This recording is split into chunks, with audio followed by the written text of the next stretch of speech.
B'Shem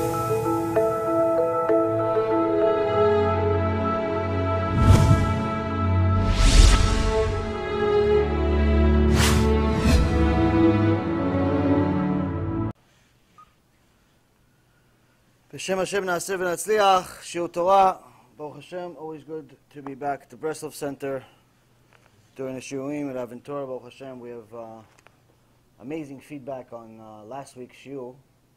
I think aside from my personal story and maybe the wasting seed lecture, it's probably the one that last week's Shiur about who is the Erev Rav is probably the most popular shiur we've done in a very short period of time. Had a lot of, Baruch Hashem, good feedback, a lot of material. So today, BeEzrat HaShem, we're actually going to continue in a similar direction to cover some more things about the Erev Rav. And, last week we asked, who is the Erev Rav? Today, we're going to ask a different question, but it's the same question. It's a little more personal, this question. Question today is, are we Erev Rav? How do you know you're not Erev Rav? How do you know? Somebody told you. How do you know you're not part of Erev Rav yourself? It's easy to look at somebody, hey, Erev Rav, Rasha, Amalek, Nephilim. Everybody is Erev Rav. We'll answer that too. Question is, who's Erev Rav? Next question is, are we part of it? So, we're going to continue the Mishnah in Avot. Today it's Gimel Yud Gimel. Also today, this week is very, very interesting parasha, Parashat Shelach, which is the whole story about the Meraglim, the spies, and that Moshe sent to the land of Israel, which at the time was called Canaan. And because people didn't trust Hashem's word, and they wanted to check the land out, and obviously came back with some bad news, and said lashon hara about the land. So we also have that parsha, which we'll go into, try to see BeEzrat Hashem how we can connect it to. Before we start everything, I want to do also to this shiur, we'll go to a Ilui Nishmat Yehuda ben Israel, and also Refuah Shlema le David ben Esriya, Doris bat Jora, Emet Eliel ben Alia, Levana bat Sarah, Sarah bat Levana, Dvora bat Mercedes, Yehuda ben Dvora, and all of Am Yisrael, BeEzrat Hashem, will have Refuah Shlema, Refuah HaNefesh, Refuah HaGuf. Also, we some few public service announcements on some things that are going on, Baruch Hashem. Lots of good things. On one end, the negative situation that's happening with the whole debacle with that Joseph Dweck from London. Baruch Hashem, all of the major leaders in the Sephardic world are not staying quiet. Some of them have made major public announcements, wrote letters. The Rishon LeZion, Rabbi Yitzchak Yosef, the Rav David Yosef. Also, today there was a Rav Shalom Cohen. Came out with a letter and an article. Rav Shalom Cohen, for anyone who doesn't know, he's the head of the Shas. He's the head of the political party that Rav Ovadia Yosef started. In essence, he's head of the religious world. And he came out with a letter condemning Joseph Dweck until he does serious teshuva, saying he should not be called a rabbi, he should not be allowed to speak publicly as far as to teach people Torah, because the things that he teaches obviously show that he lacks any knowledge about Torah, and it's heresy, it's outright kfirah. Now, some people have been questioning the intentions, because we've been very, very vocal about it, both in the lectures and also on the internet, where every time we get a letter, we are very, very, excited to report it. This is not because I have any personal vendetta against Dweck. I don't know the guy. I don't know him. I don't care for him. He's just another guy in the world to me. And it has nothing to do with the issues that he had with Rav Mizrahi or anything like that. The reason why we continue to report it is because this is a job that every single one of you has to do also. Every single Jew is responsible to sanctify Hashem's name, to protect the honor of Hashem.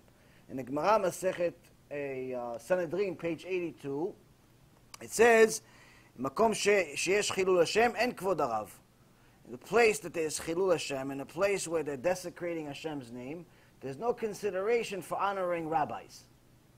There's no consideration for it. You don't think about it twice. You don't think about it anything. On what it was written, where do we learn this from? We learn this from Moshe Rabbeinu. Pinchas, when he saw that Zimri was sinning, didn't ask Moshe Rabbeinu permission of whether he should do something or not. He just said, listen, there's an halacha here, you're supposed to kill him. He didn't consider, am I asking the right way? Should I say it in a different tone? Should I ask for permission? No. Why? Because when the name of Hashem is on the line, there's no consideration whatsoever for honoring rabbis. It doesn't matter who the rabbi is, because the example was learned from the biggest rabbi in history, Moshe Rabbeinu. So, when it comes down to somebody teaching things that are outright kfirah, things that are outright against the Torah, things that are heresy, things that are completely a desecration of completely a desecration of Hashem Yitbarach, a desecration of His Torah. It's our job, it's our duty to voice the truth. So people know that there's at least somebody out there that's trying. Somebody out there that's fighting for the truth. Because unfortunately in today's world, as we learned from last week's Shiur, unfortunately there are many, many Erev Rav. Many, many Erev Rav, according to the Gemara, according to the Zohar, and over 1,700 sources. And the Torah talk about Erev Rav. 1,700 sources. Many of them believe that there is much more Erev Rav than actual righteous Jews. If you compare the two, even in the times of Moshe Rabbeinu, at the least, the smallest opinion is double. The smallest opinion is that there was double Erev Rav than there was Am Yisrael. The highest opinion, there was 6 times the amount. So there's many, many Erev Rav. So for the few that are actually looking for the truth, you got to give them some signs of hope. There's Baruch Hashem, we have the zchut to meet some really, really nice people, righteous people that are looking for the truth. And, when some of them don't know much, and as soon as they find out, they change. One of my students sent me a message just a day or two ago, and she said she wanted to let me know that she's part of these different women groups, Tehillim and all types of Shiur Torah and so on, different groups that she's part of on WhatsApp. And she said, you wouldn't believe how many women have changed by just watching the short clips that you make about Kisui Rosh. Women took off their wigs and put a scarf or a hat on, just from watching a 5-10 minute clip. So what do you mean, women? She goes, you have no idea how many women are doing it, because none of them knew. None of them ever looked at it that way, that by wearing a wig, number one, you're playing with a safek, you're playing with a major, major doubt that it's avodah zarah. According to our research, it's 100% avodah zarah, unless it's fake hair. Number two, you're playing with a major safek of whether it's even permitted at all, because all of the major rabbis that have mentioned that it's permissible didn't talk about today's wig. They talked about wigs from 100 years ago. The two don't look the same. No one permitted any wigs that were created over the last 15 or 20 years.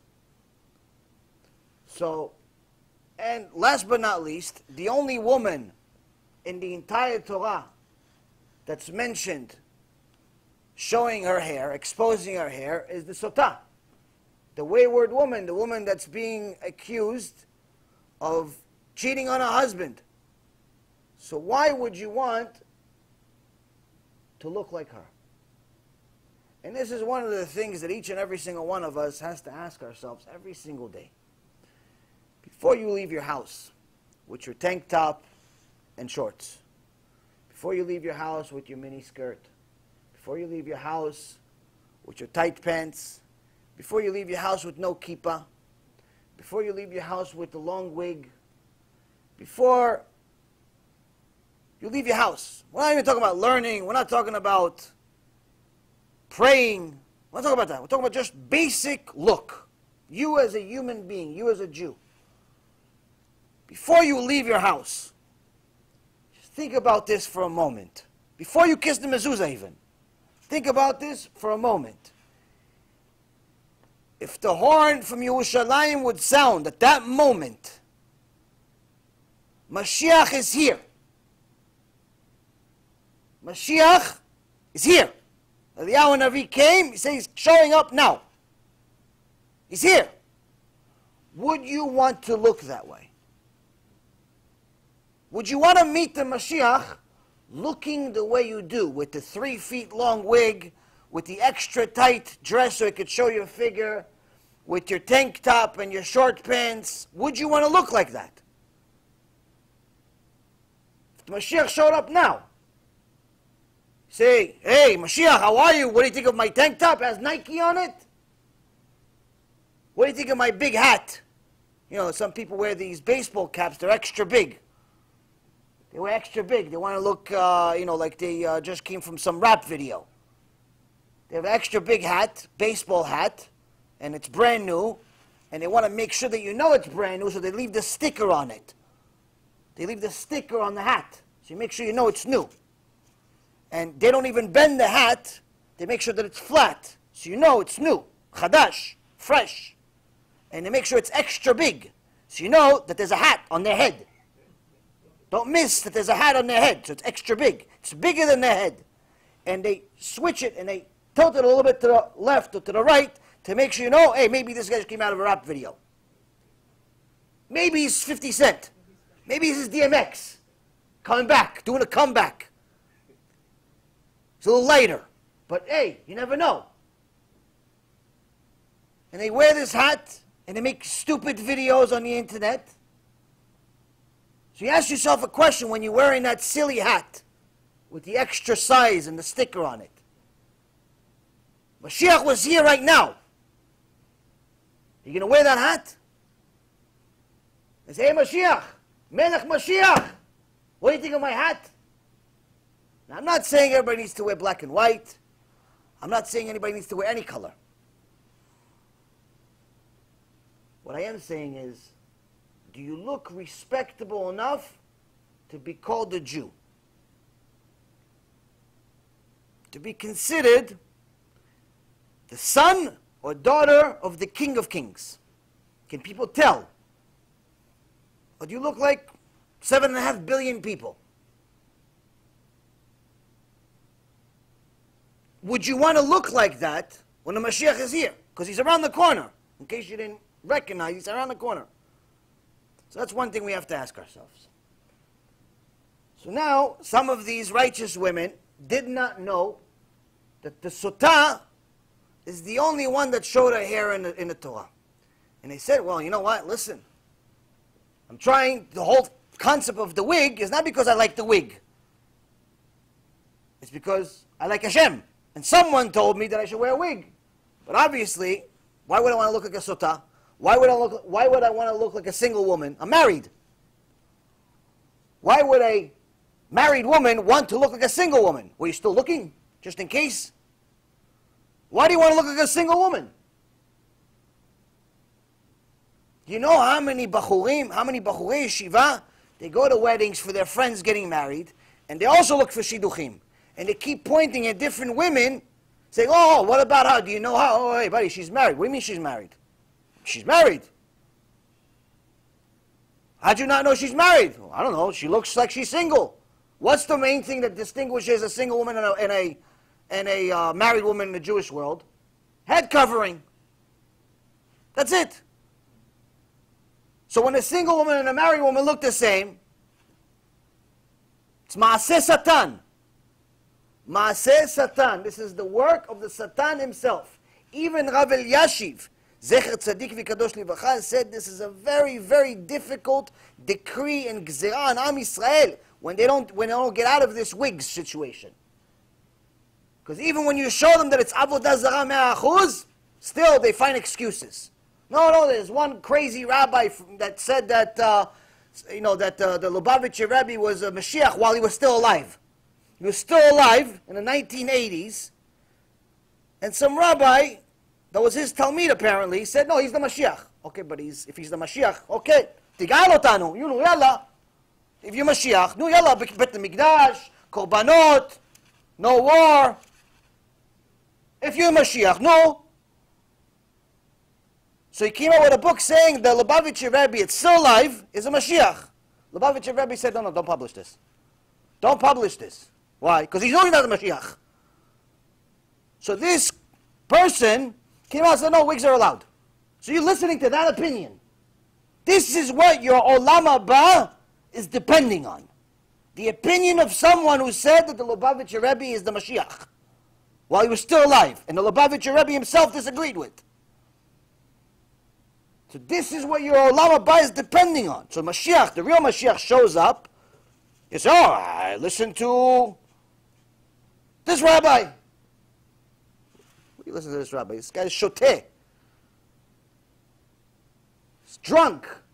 What are you listening to him? Your Olam Haba is depending on this. You look like the sotah. You look like a single woman. Or the wayward woman. This is what your Olam Haba is. This is the way you want to see the Mashiach. So, Baruch Hashem, when people that are looking to do the will of Hashem, they hear these things. It's very easy. It's very simple things. It's not chidushim. It's not like some innovation that I came up with. It's nothing. This is all things you already know. Just never thought about it that way. It was not as sharp. It was not as loud. It was not as much in your face. But now it is. And when they hear it, oh, you know what? Makes sense. Even if there's 1% chance that it's wrong to wear a wig. Avodah Zarah, not tzanua, not modest, a million other reasons. 1%. Are you really willing to put your entire Olam Haba for that wig? So everybody thinks that you're single still?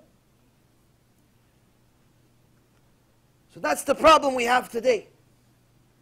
And also, if you look in the book Ech Tov LeYisrael by Rabbi Ephraim Kachlon, he has a whole section about what happens in weddings, whether you're allowed to go to these mixed weddings, Shem Yerachem, whether it's weddings, bar mitzvahs, bat mitzvahs, all the same. When you know there's going to be mixed dancing, mixed seating, and all of that stuff. And he has a whole section about the halacha, what's allowed, what's not allowed, but he gives you a few nice chidushim. And once in a while you see in a Jewish world that the problem is not just in the secular world. Secular world, many of them don't really know what the truth is. You see the problem is also in the religious world. You see the avrechim, the bachurim, go to the chatuna, go to the wedding, looking for a shidduch. They're not going because they're that excited about somebody else is getting married. They're excited because hopefully they're going to get married one day. Yeah, but sometimes it's family members, sometimes it's friends, sometimes it's different people. And sometimes somebody tells you, hey, listen, by the way, it's going to be mixed dancing. It's going to be mixed dancing. Now, of course, this is arek ve'al yavo. This is die but don't sin. This is arayot. 100% not allowed to go to such a thing. Now, what happens if it's someone who knows? Someone who doesn't know, it's different. Someone who knows. Someone who knows, it's not allowed. Savrech, goes to kollel, goes to yeshiva, he's religious. And he goes and he wants to go see all of these women that maybe are single, maybe are married. Because he doesn't know who's married, who's single. He doesn't know. Sometimes married, sometimes single, they all look the same. Just the married ones sometimes have a few kids next to them. If they didn't get a babysitter for tonight. Other than that, look the same. So what if he goes? He knows. What if he goes? So, בחלק כ"ה, he talks about it. He says, בספר חסידים, in the book of חסידים, והאדם שלמד ויודע את הנה מילה ובכל אופן הולך וצופה בנשים, כתב בספר חסידים שלא רק יענש על עצם מה שצופה בנשים, אלא יענש גם על מה שלמד כבר. The Sefer Hasidim is writing, which we mentioned in the previous Shiurim, who the Sefer Hasidim was. It's one of the Gedolei Ador in previous generations. He says, the one that goes to these mixed weddings, the ones that goes and sees these maybe married, maybe single women, he's going. But he knows he's not allowed to go. He says not only does he get a punishment for looking at these women, but he gets a punishment, because the sin, obviously everybody gets, but he gets a punishment for all the Torah that he learned. Because he didn't learn to fulfill. He learned for nothing. He learned like you learn math. He learned like you learn history. You learn like the kids go to public school and they learn stuff so they can graduate. No one really is going to become a historian. No one's going to become an expert in European history or in art history, or most people are not going to become mathematicians or English professors. But you learn. Why do you learn? Because you want to graduate. No one is going to become an expert gymnast, but you go to gym class because you want to graduate. No one's going to become a biologist for the most part. Only few. Only few will become statisticians. Only few will become each one of these things. But we all go and we take those classes in school, in high school, in college, and so on. Why? So we can graduate. He says, this guy that learned Torah and learned that you're not allowed to go to these places, he knows it and he still didn't fulfill it. He gets punished for learning. So when you think about it, it's like, now I can get punished even for learning Torah? Shem HaShem, what happens if I don't learn Torah?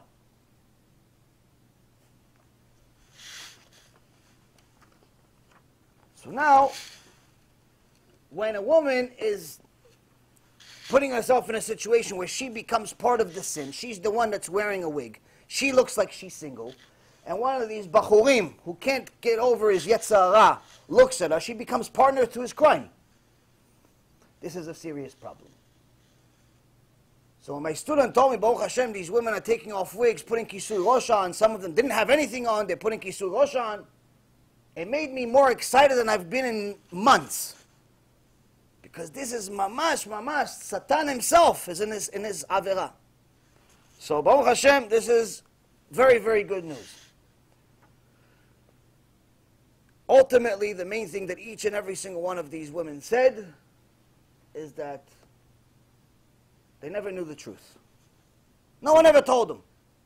They knew that there's different ways. There's different minagim. There's kisui rosh with the mitpachat and had, and then there's wig. They knew there's different minagim.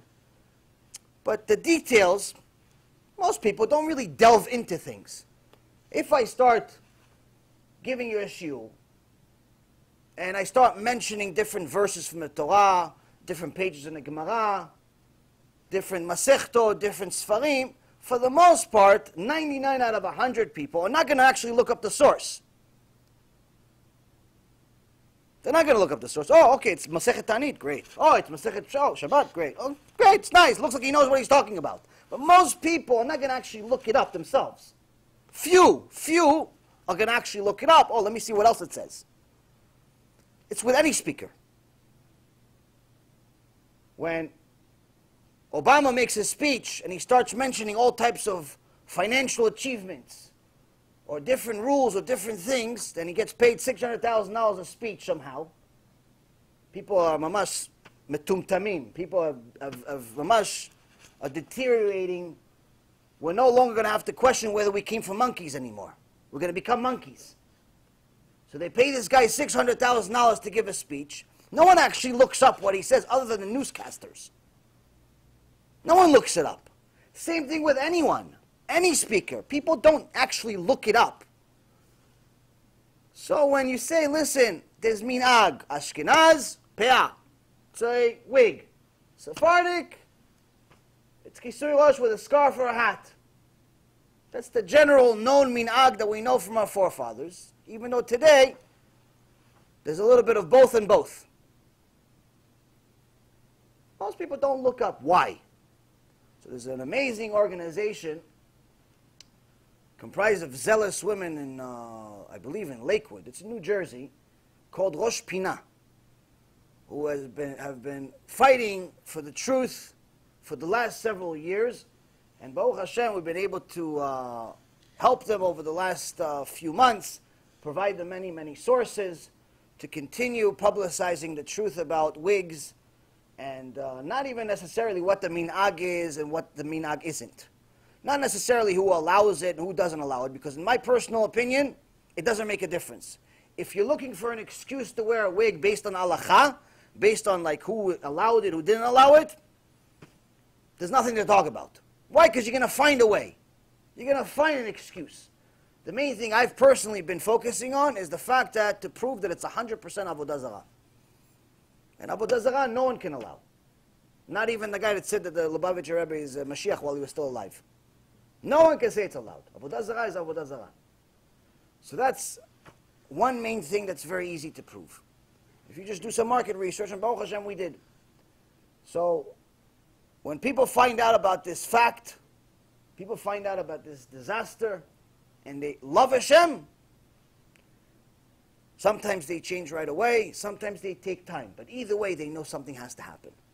So the question we're all going to leave ourselves with and move on to the next point is, if Mashiach showed up right now, do I want to wear the really wavy long wig, or do I want to wear the mitpachat? Do I want to wear my tank top and shorts like I come to synagogue like it's the beach? Or do I want to look like a professional, respectable human being? You don't need to look like you're from Wall Street or some banker, but just like a respectable human being. So do I want to wear that extra large baseball cap and look like it came out of a rap video? Or do I want a simple kippah? Cost a few bucks. Cover most of my head. Do I want to wear the kippah the size of a quarter? Or do I want to wear a respectable kippah where people know, hey, he's a Jew. He's not hiding it. He's not embarrassed. You know, many people are embarrassed of being a Jew, so they wear an extra small kippah. Hopefully people miss it. Hopefully they don't know I'm a Jew. Because if they see my kippah, chas v'shalom, they think I'm religious. It's like they're embarrassed of being the son of the King of Kings. You ever see anybody, any prince in history, embarrassed to wear the crown? You ever see any prince in history say, no, the crown, I'm embarrassed of that. I'm embarrassed to tell people I'm the prince. Something wrong with you? It's either you're the prince or not. You want to be one of the servants? Go! Enjoy being a servant, but don't say you're the prince. Why are you so embarrassed? And it has nothing to do with whether it's rabbinical mitzvah or a biblical mitzvah. It's the point of, do you want to show the world that you're proud to be a Jew? Mashiach's here. You excited? Or are you going to tell people, wait, let me see, hold on a second. Hey, Mashiach, I'm here. Mashiach, I'm here. Don't tell anybody that you saw me, though. I'm here, though. You're hiding? Hiding you're a Jew.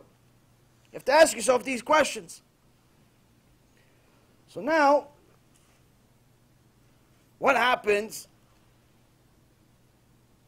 when we have all these questions? All of these doubts create problems for us, create problems with our neshama. So that's what we have to learn. Now,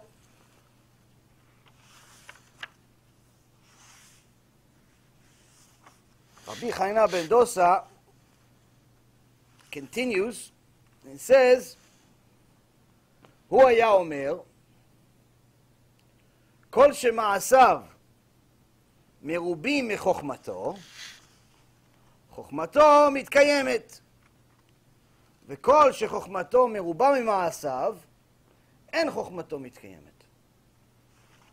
Translation, Rabbi Yaron ben Dosa says, anyone whose good deeds exceed his wisdom will endure. But anyone whose wisdom exceeds his good deeds, his wisdom will not endure. Okay, sounds pretty simple, straightforward, almost like the heat in this place today that I'm melting.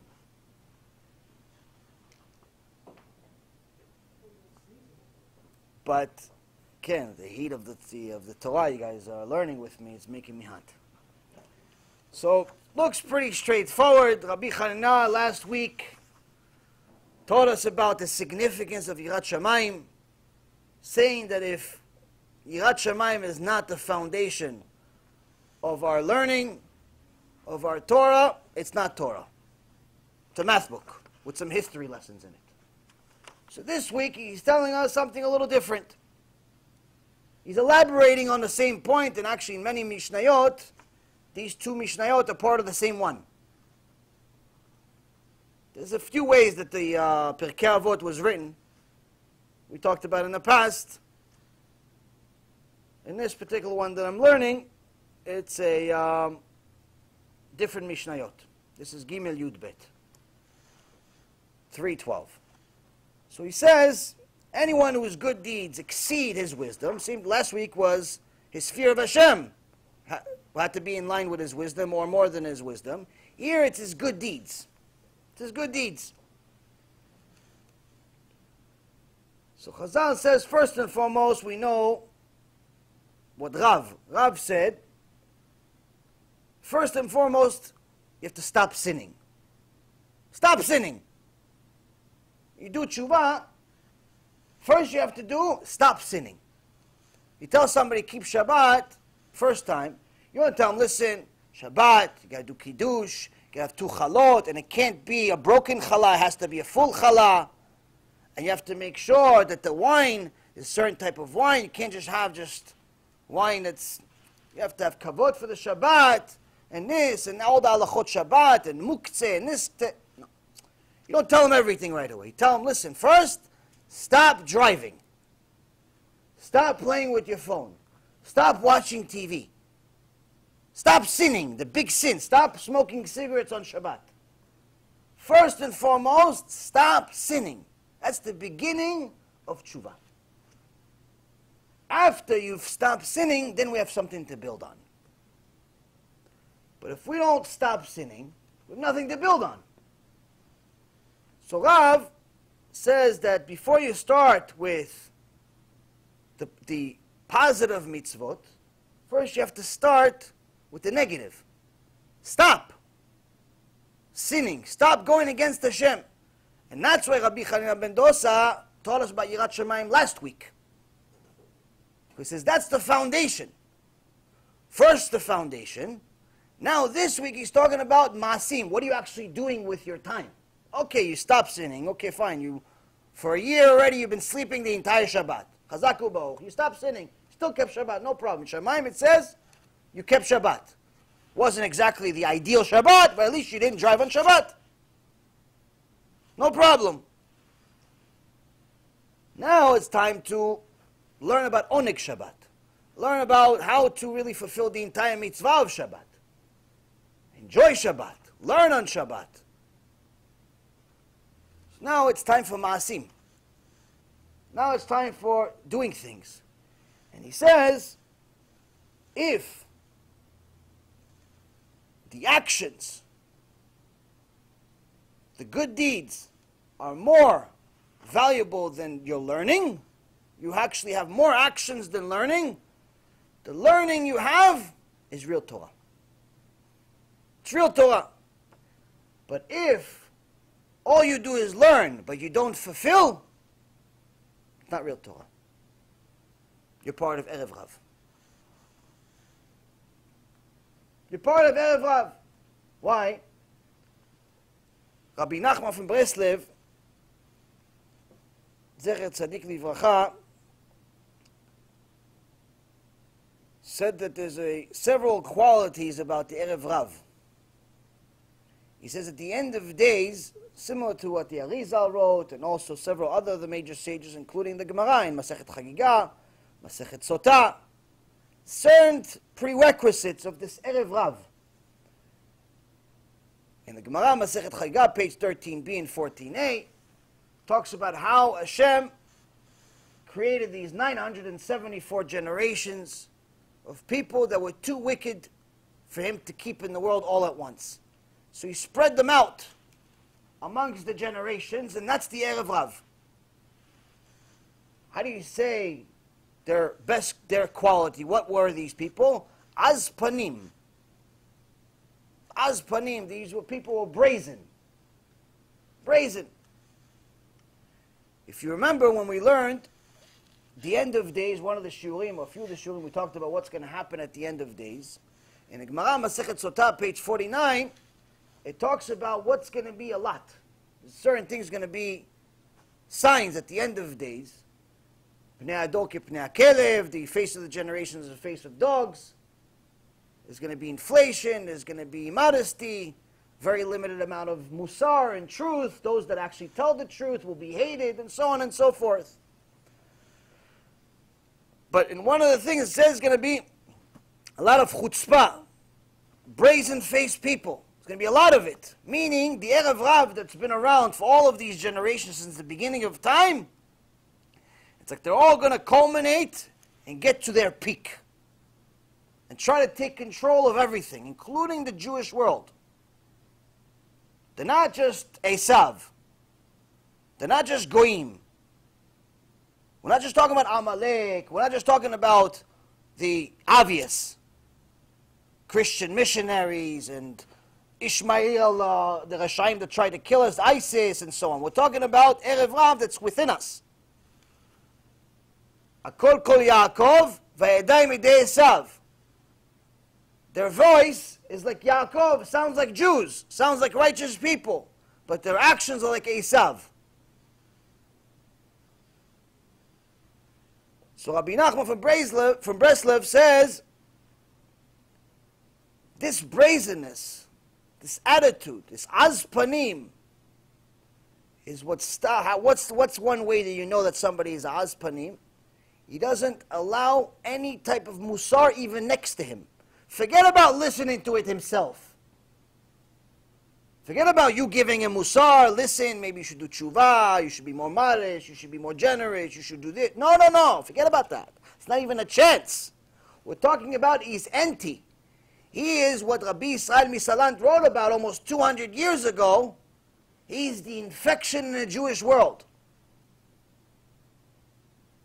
He somehow got into the Jewish world, stuck around for 974 generations of these people, have stuck around somehow for the last almost 6,000 years. But they have a hat and a beard. Sometimes they have a kisur rosh mitpachat, sometimes it's a wig. But they're not willing to listen to Mussar. They're anti-Mussar. But they look like tzaddikim, he says. He says, you look at them from the exterior, tzaddik, tzadeket, rabbanit. There's one reshait in Israel, calls herself a rabbanit. She teaches people to do teshuva. But what teshuva? Teshuva of Esav. What teshuva she teaches? She has dancing parties and studios, and all the men see her dancing with her kisui roshan, with the mitpachat. With the mitpachat, she's blowing the horn on stage and having all the men watch her dance. It's reshait merushait. That's Erev Rav. That's Erev Rav. That's the least of her problems. She's dancing in front of all the men. And she's bringing women to dance in front of all the men. It's areg ve'al ya'avor. This is die but don't sin. But she calls herself a rabbanit, and they say, no, I'm helping people get close to HaShem. What HaShem? What? What HaShem? Which one? What are you talking about? Bilam the Rasha knew that HaShem hated Zima. The Rasha prophet Even he knew that Hashem hates immodesty. You call yourself a Rabbanit, and you're bringing immodesty to Am Yisrael. So Rabbi Nachman from Breslov is saying those types of people that look like tzaddikim, they're going to infest the Jewish world. You're not going to know until you see their actions. Because Akol Kol Yaakov, the voice, what they say, what sounds like, have emunah, give tzedakah, learn Torah, all these things, they sound Jewish. They sound tzaddikim. Yadayim yedei Esav. Real actions, it's Esav. Reminds me of a story. It was one time a woman who wanted to go to India to go learn for one of their babas over there. She was very spiritual. And they told her, listen, where are you going to go all the way to India to be spiritual? You're a Jew. Stay in Israel. We'll take you to a Jewish seminar. Learn some Torah. It's the best spirituality in the world. A family just did teshuva. No, come on, join us. No, it's not for me, not for me. Miskena, she was empty. So listen, we're willing to even pay for your ticket to go to India. Just go to this seminar. Try it. Just go to this seminar. Go to this one lecture. One lecture will pay for the ticket to India. Okay. She goes to the lecture, as Hashem would have it. The lecturer doesn't show up. Room full of people, 500, 1,000 people. But the speaker couldn't make it. People are waiting. Most of them are not religious. Semi-interested. Somebody convinced them to come. Possible chance of them doing teshuva. Speaker, MIA. Shem Erachem. Now you and me are thinking, wow, these people are probably Erev Rav. Hashem doesn't even want them to do teshuva. The Rambam says in Ilchot Teshuva, someone that's a min, someone that is a machtia rabim, makes other people sin, is a Christian missionary, or is a kosher, even if he's a Jew, tells other people to be mechalel Shabbat, tells people to come to parties on Shabbat, do all these types of things that are against Hashem, he's considered a min. He does it intentionally, he does it knowingly, he's considered 100% min. He says, Sam, you're not even allowed to help him do teshuva. Even if you want to help him, you're not allowed to help him. So you're thinking, oh, maybe this is Erev Rav, maybe no. No. The story would go, the organizers of this big lecture, this big event, they see there's a few avrechim in the front rows. Few young guys, they're learning Torah. None of them are speakers. They're just coming to attend, they learn Torah. So, no. One of you, who knows who's the oldest, who knows something, everybody is shy. Nobody ever spoke publicly before. Everybody buries themselves inside the chair. Listen, speaking publicly is not something you could just do. It's mamash, siyata d'shmaya. Not everybody. There's many chachamim that don't have the ability to speak. Just what they say in one sentence is more than I would know in the next 100 years, but they don't have the ability to speak. Hashem didn't give it to them. Moshe Rabbeinu wasn't a good speaker, but Hashem intentionally did it that way. Why? So no one ever says, no, he fooled them because he was such a good speaker. He fooled them to follow the Torah. Like Obama fooled the American people to vote for him not once but twice. Why? No one can say one accomplishment the guy did in his entire life, other than fooling the American people for 8 years. What can they say? He's a good speaker. That's it. No one can ever say he achieved anything in his life, but he's a good speaker, which he is. So Hashem specifically made Moshe Rabbeinu a bad speaker. Stutter, stammer, mamash, horrible speaker.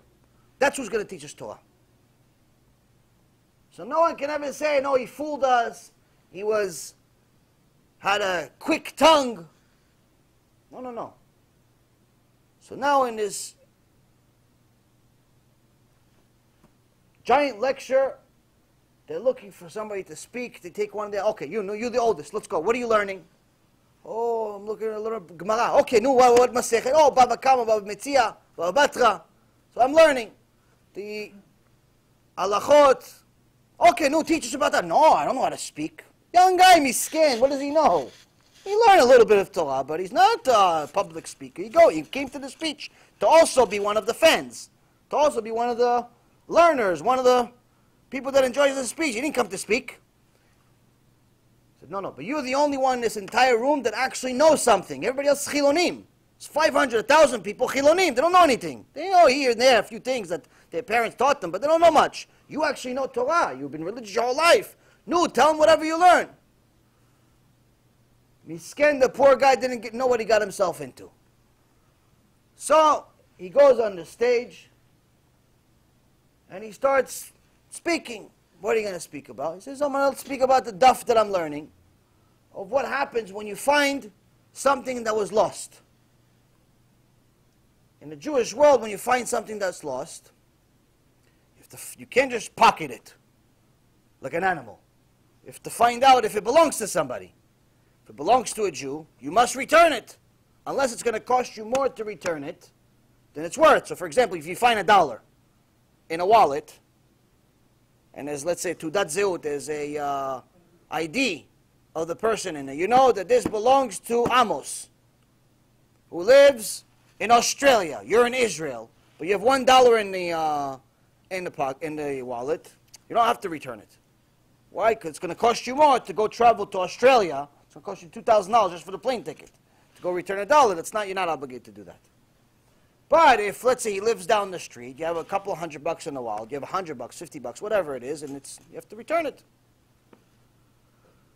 But long story short, there's a calculation of what you have to return, what you don't have to return, who not to return. If it belongs to a goy, you technically don't have to return it, but if you do, you could fulfill the biggest mitzvah in the Torah, which is Kiddush HaShem.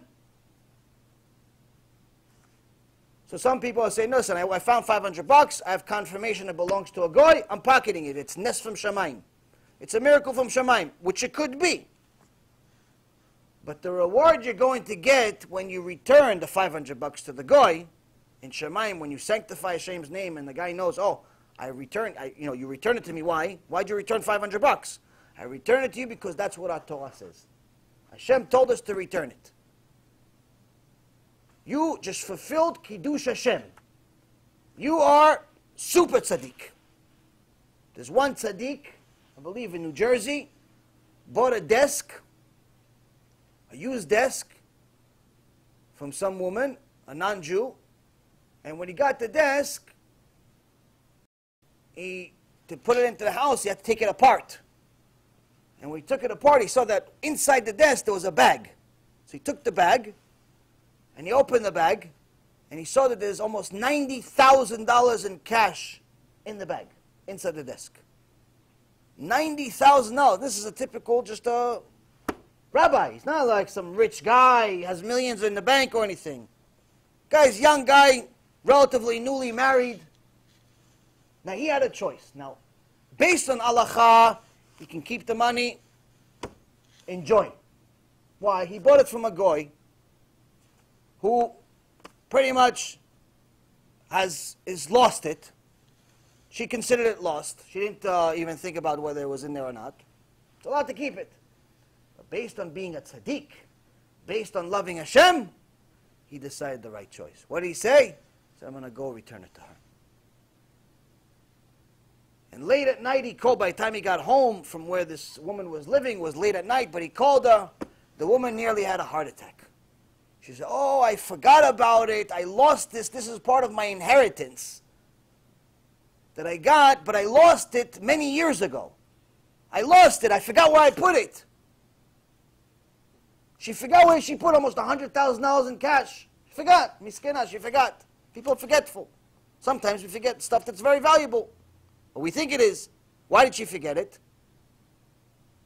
So this Jew would have the test of what's more important to him. A few bucks or Kiddush Hashem. So this Jew went to this woman's house and he gave her the money. She gave him some type of compensation. She decided on her own. I don't know how much it was, but it doesn't make a difference. The compensation he got from Shamayim is endless. The story, the woman was so enthused about it, She decided to publicize it. She called the news for him. She called the news. He went on talk shows. People were just amazed. How do you, I mean, is this guy multimillionaire maybe? This guy maybe has a foundation with $100 zillion. He has nothing to do with it, but he just bought a desk for a couple $100. How much money could he possibly have? Became a very big Kiddush Hashem.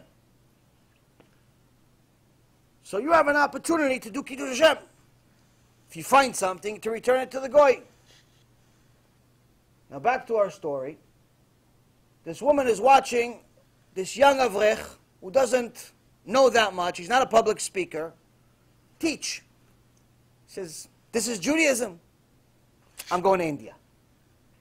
I came all the way over here. There's 1,000 people. What is he teaching us about if somebody lost a wallet? That's what Judaism is. That's what Hashem cares about. Cares about if what you're going to do with the wallet. I'm going to learn from the guru in India. So she went to India. And over the next several months, she became BFFs with this guru. Oved Avodah Zarah, Shem Erachem, and she starts to learn from this guru with the rest of his students. And they all follow him every single step that he does. He moves this way, they move that way, he moves that way, they explain it. Oh, what was this? What was he thinking when he did that? Oh, it's the spirits, it's the this. They see him drinking urine, they want to drink urine, Hashem Erachem.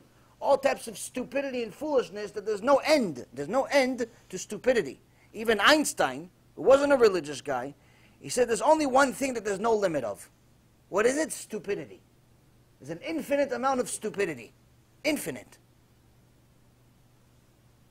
So, she's watching, she's becoming a guru. She's becoming one of his top students. And one day, this guru is in the street, and he sees a guy right in front of him with all the students. You know, it's like he's got an entourage. Everybody's walking with the guru, and they see the guy in front of him drop the wallet on the floor. The guru picks it up right away, opens it up, sees there's a bunch of bills in there, and pockets the money, throws out the wallet. Takes the money, puts it in his pocket, throws out the wallet. Now the girl sees this, she goes, hey, you're a guru. Don't you think maybe you should return it to him? It's good karma. He goes, no, it's good karma for me to have those extra money in my pocket. That's what good karma is. It's good karma for me to be rich. The Avodah Zarah, the idol, sent me the money. Yeah, but you know it belongs to him. What sends you the money? If you just found money by itself in some box that was floating in the air, okay, he sends you the money. But you saw the guy that lost the money is 2 meters away from you. Misken, maybe it's his entire month's salary, entire year's salary. Maybe it's a loan. Maybe he's trying to, he needs the money to save his son's life. You never know what this money is.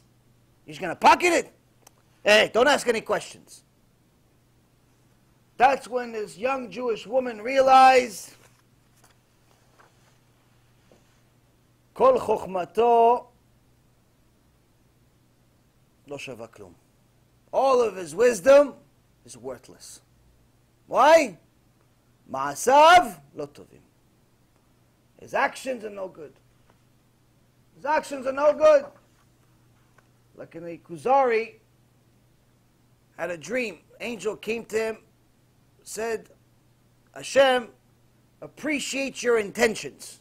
You're trying to get close to him. You're trying to find the truth of who God is. But he doesn't appreciate or accept your actions because you're doing it through idol worship. So your intentions are good, but your actions, no good. So this Jewish woman realized this is all shtuyot, this is all garbage. It's all fake. Karma, dharma, barma, all nonsense. The guy's in it for money. The guy is a pere adam, he's an animal. And to think that all the righteous people live back at home in Israel. Because even to find out what you do with a wallet that you find, we have halacha for that. We have rules of what you do when you find a wallet. I need to find out more. She went on the next plane to Israel, and she went back to the seminar, and she continued delving more and more into the Torah, and Baruch Hashem did full teshuva, and told the story to the world. When a nation has a holy Torah, a divine book, that even has rules of what to do with a lost and found department, it shows that you're not just an average person. You're part of something bigger than you. So now, Rabbi Nachman Breslev is saying this guy that's Erev Rav, first sign he's brazen. You tell him what to do, tells you no. Karma says the money belongs in my pocket. He doesn't want to hear any rebuke. He doesn't want to hear any mussar.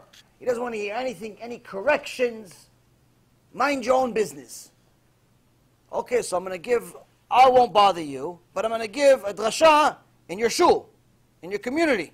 No, don't come. What do you care? You don't have to listen yourself. You don't like me? Fine. You don't like my Torah? Fine, no problem. I'm not going to force you. You go your way. I'm going to go my way, but I'm going to go give a drasha in the Beit Knesset that's in your community or a different community. No! They go against it. They make websites and videos and all types of things just to get in the way of Mussar.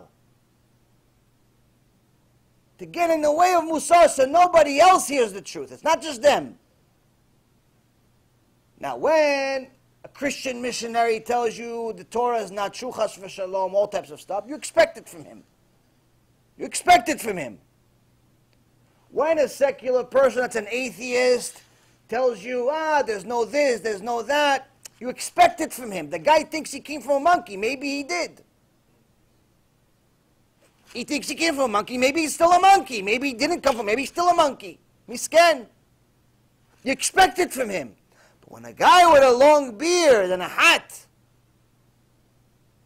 says, don't go listen to Mussar, we don't teach Mussar, we don't do this, that's confusing. It's very confusing. Rabbi Nachman from Breslev says there's going to be a lot of that. Why? Because many of them are going to be the leaders of kolelim and yeshivot and governments and organizations. It's going to be a lot of confusion.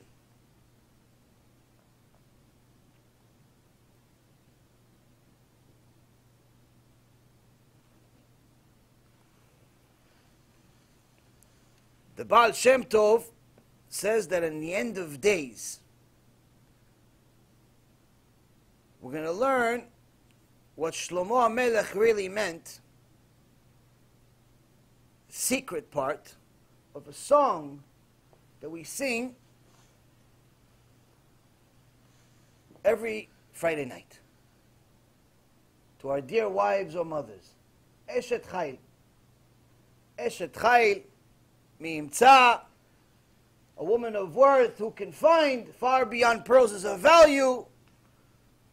Supposed to honor your wife, or if you're not married, see your father, BeEzrat HaShem, honoring your mom. It's a beautiful thing for children to see their parents express their love in a kosher way. Not in a gone nefesh way, they kiss in public and start touching each other. Nice way, even if it's a peck. It's nice if people, they kiss each other as a peck, and little kids seeing their parents kiss, it's fine if it's in the house.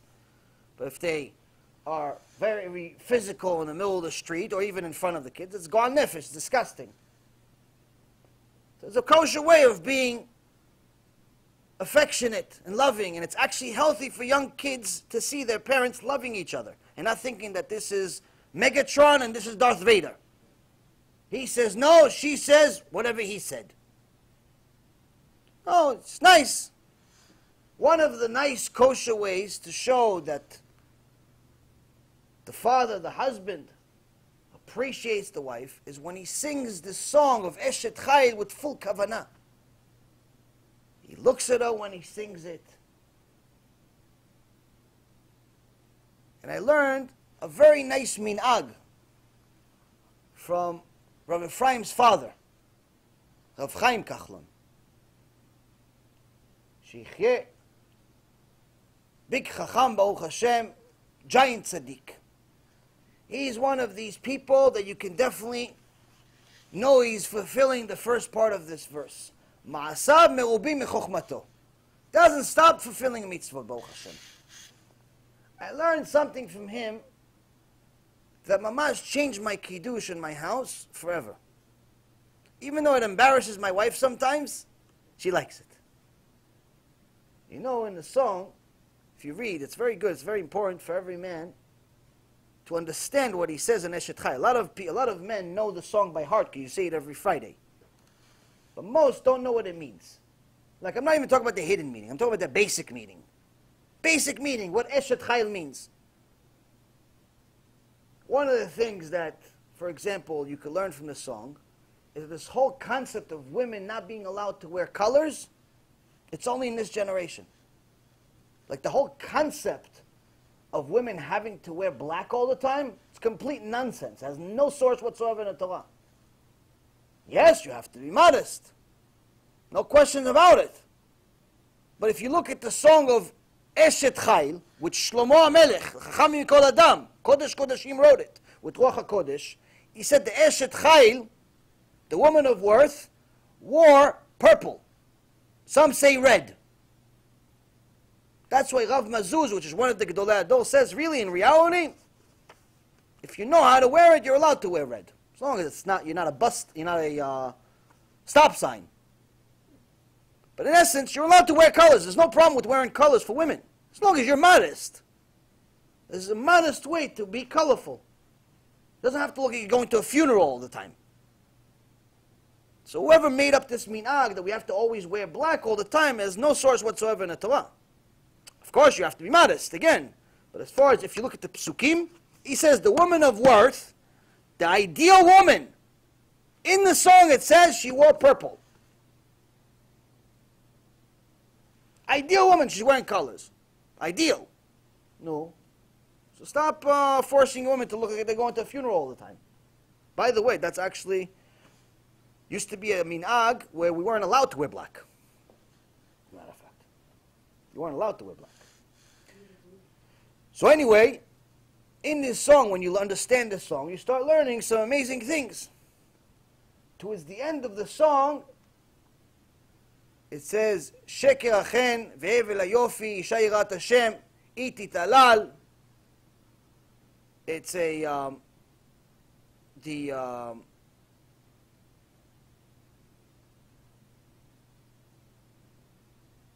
Baal Shem Tov gives a pirush on that.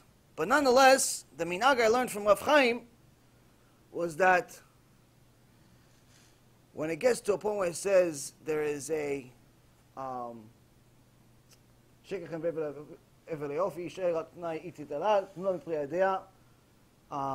it says there's a part where it says Ve'at alit al kulana, and you are above all of them. You, meaning that there is false is charm and vain is beauty. A woman who fears Hashem, she should be valued.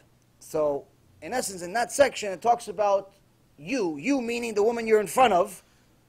You are the one that should be praised. So the minhag I learned from him is that when he does it, despite all of his kids and grandkids and everyone, when he sings this song every Friday night, he says, and you, he pointed at his wife, and you are above them all. You. So no one thinks, no, it's my daughter, it's my cousin, it's my mother, it's my this. No, no, no. You, my wife. You are above them all. So I did it. And it's very enjoyable and it's a little bit embarrassing, but it's always enjoyable because it's the truth. So I highly suggest it. First, I suggest for you to understand the words. Second, I suggest for you to honor your wife. Happy wife, happy life. So, what were you saying? Uh-huh. Good, good. Key is to know what you're saying and mean it. That's the key. So now, in a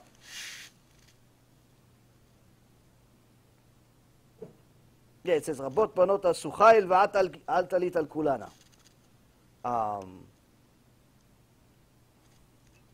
Many women have amassed achievement, but you've surpassed them all. When you've surpassed them all, meaning you're above them all. You point at your wife. That's what I do. You don't have to do it, but I don't know.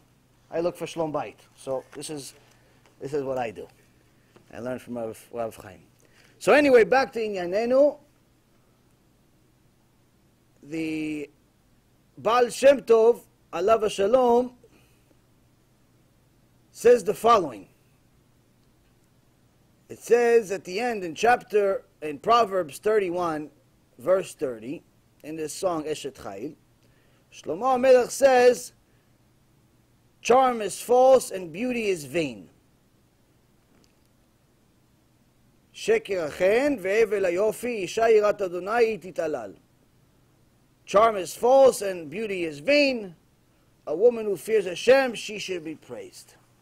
So the Baal Shem Tov says, in the end of days, you're going to know it's the end of days. What's going to be the sign, aside from all the things that we've talked about many, many times? He says that you're going to know it's the end of times because people are going to be fooled to think that charm is truth and beauty is what they should be looking for.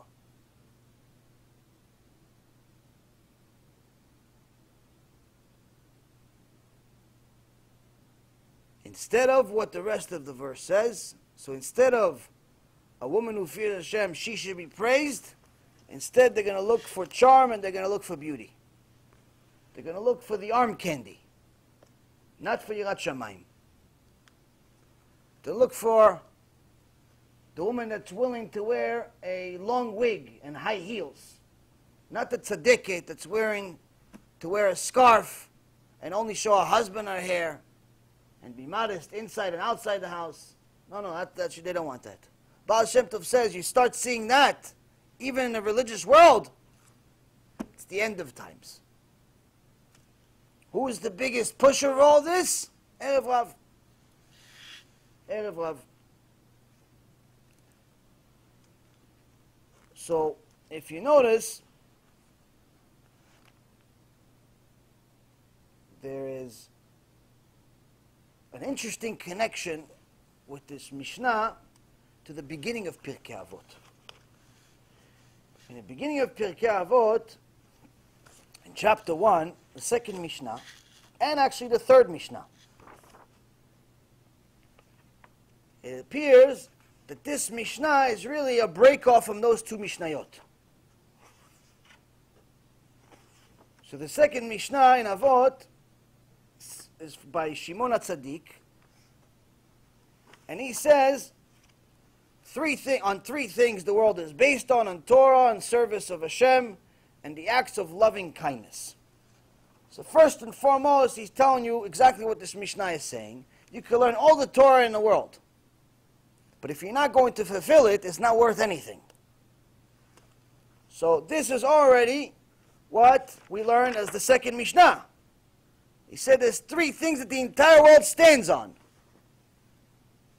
which is the Torah, actually fulfilling the Torah, which is the service of God, and the acts of loving kindness. So here he's telling you that you can't just learn Torah, you actually have to fulfill it.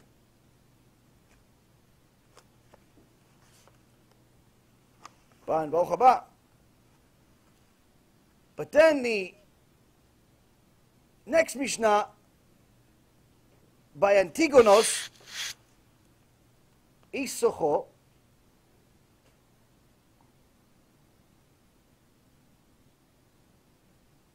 he's telling you how to fulfill this Mishnah already. Here he's telling you if all of your ma'asim are to fulfill the Torah, you're using the chokhmah, you're using your learning in order to do ma'asim tovim, chokhmato mitkayemet, your learning is useful, that's Torah. But if you're just learning to tell people you know stuff, to get degrees, to put plaques on the wall, to be in newspaper articles, it's not worth anything. So how do you get to that point? He says it's very, very simple. You listen to what a Tigonos already said in the third Mishnah.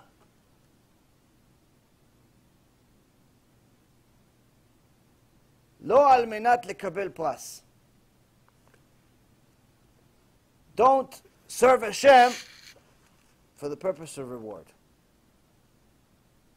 Don't serve Hashem just because you're going to get a reward. Serve Hashem because that's what you're supposed to do. Now, of course, you're going to get a reward anyway. But if you only do it for the reward, it's not going to last.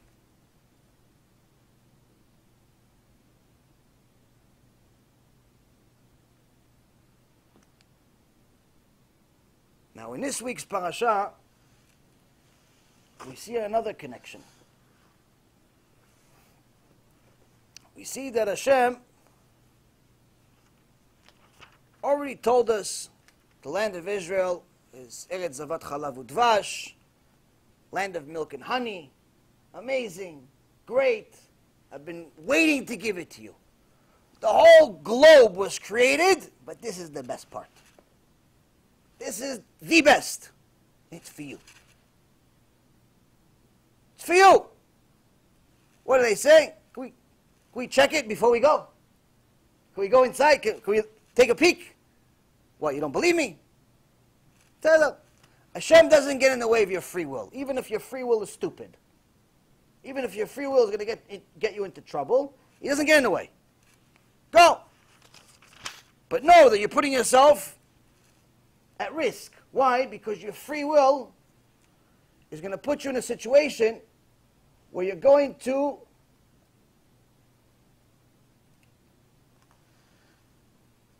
use your own logic. And when you use your own logic, you can get in trouble. Because your own logic is not divine logic. So nonetheless, He sent the leaders of Am Yisrael. The leaders. So no one says, oh no, these guys were bought off, or these guys were not smart, these guys were not righteous. All of them were tzaddikim. All 12 were tzaddikim. And Moshe Rabbeinu gives them specific instructions of what to look for.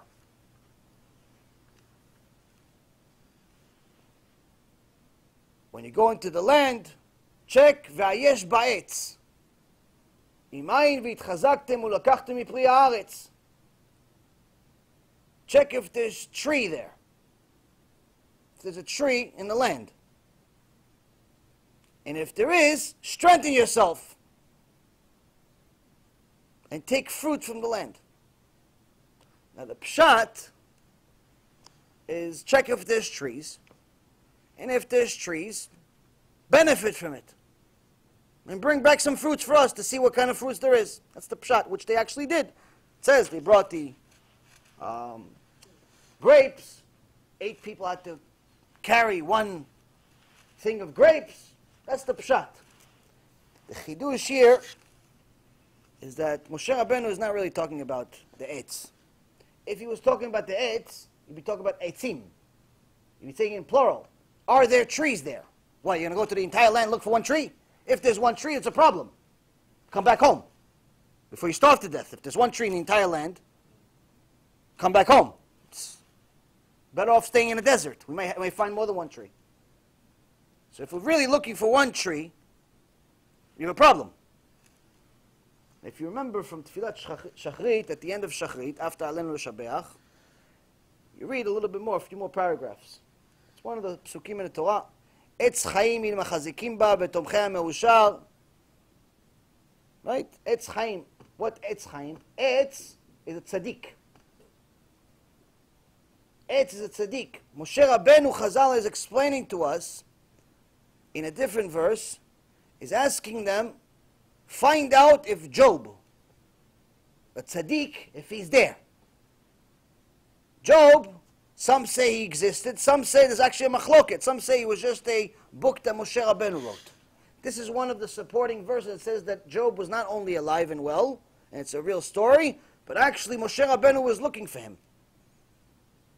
Says, go and see if there's a etz, And what's the support for it that this is eitz? Because it says if there's an eitz, titchazku, get stronger. Well, you get stronger by looking at a tree. Where do you get stronger from? Where do you get chizuk from? From a tzaddik.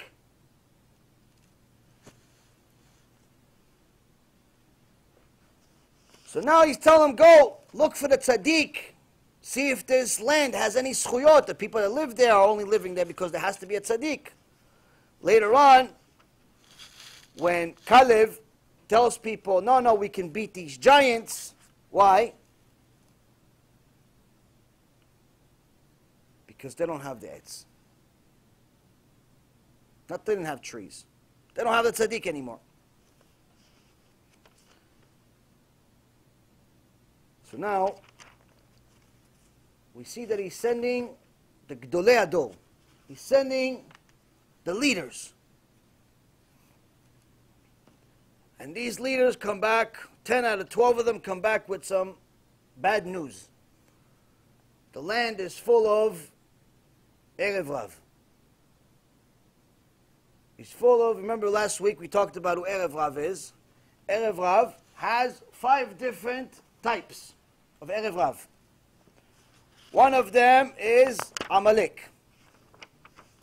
Another one is Giborim, another one is Anakim, another one is Rephaim, another one is Nephilim. When they come back, they tell us that at the very least, literally, they write there's 3 out of the 5 in there. Nephilim are there, Amalekim are there, and the Anakim are there.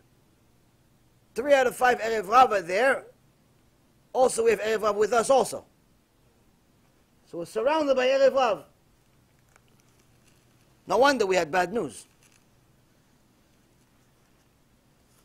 No wonder we had bad news.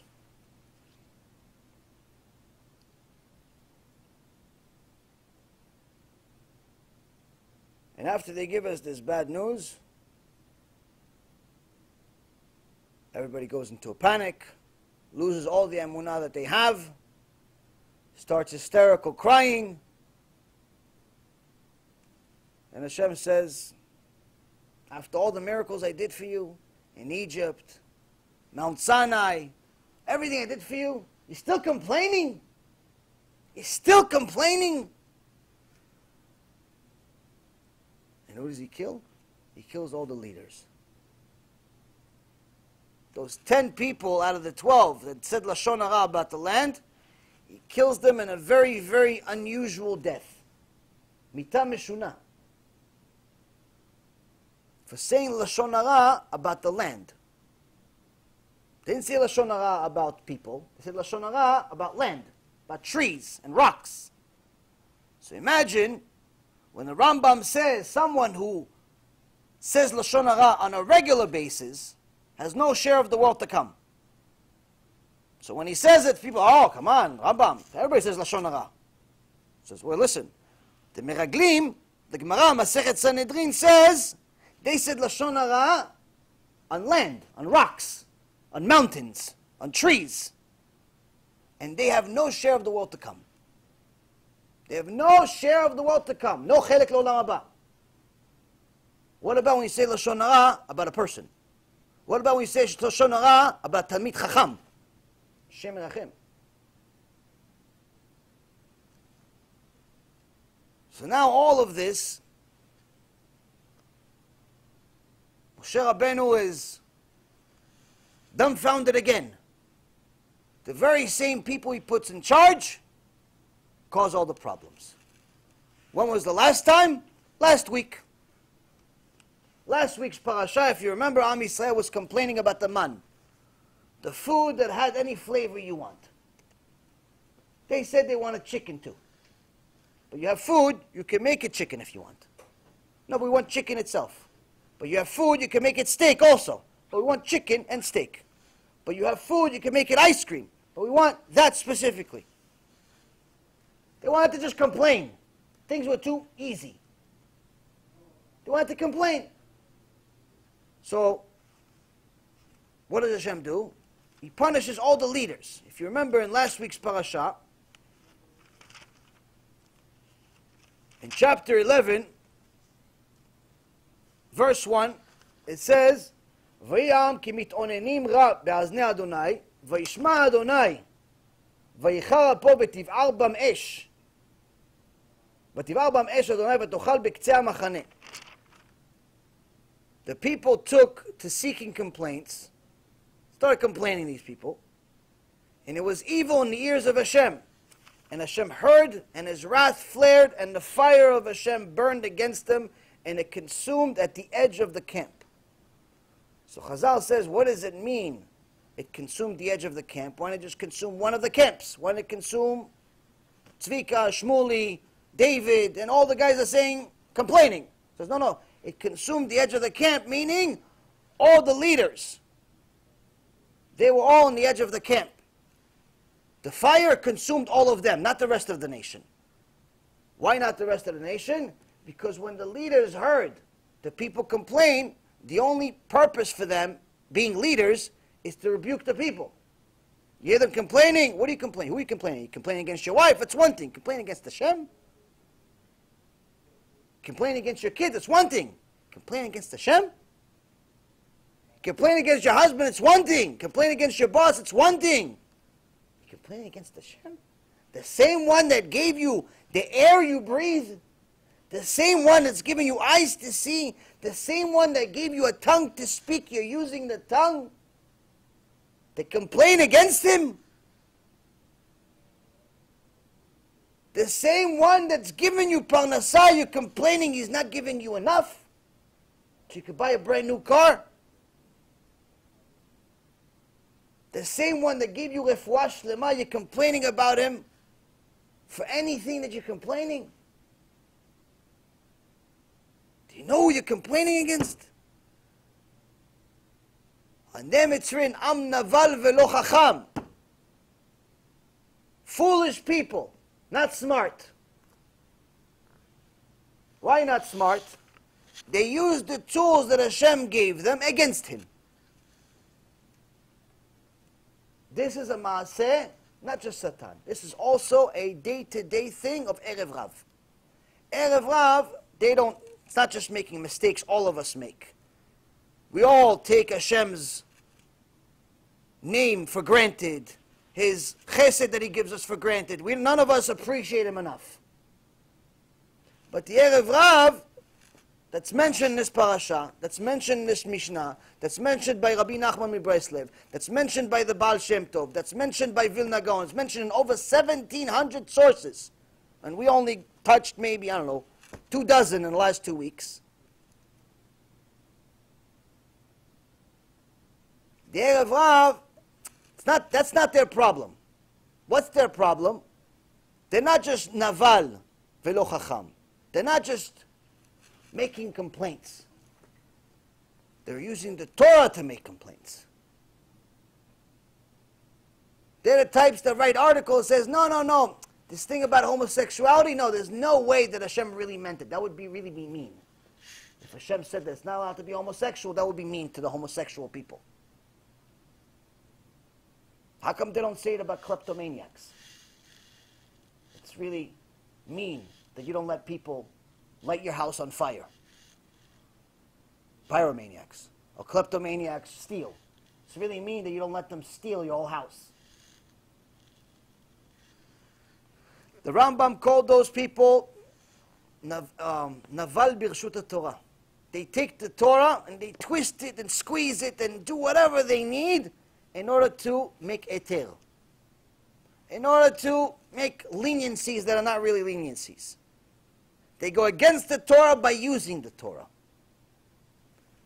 So when we said the Chidush from Yaakov Avinu last week, Rabbi Ephraim expanded on it. When Yaakov Avinu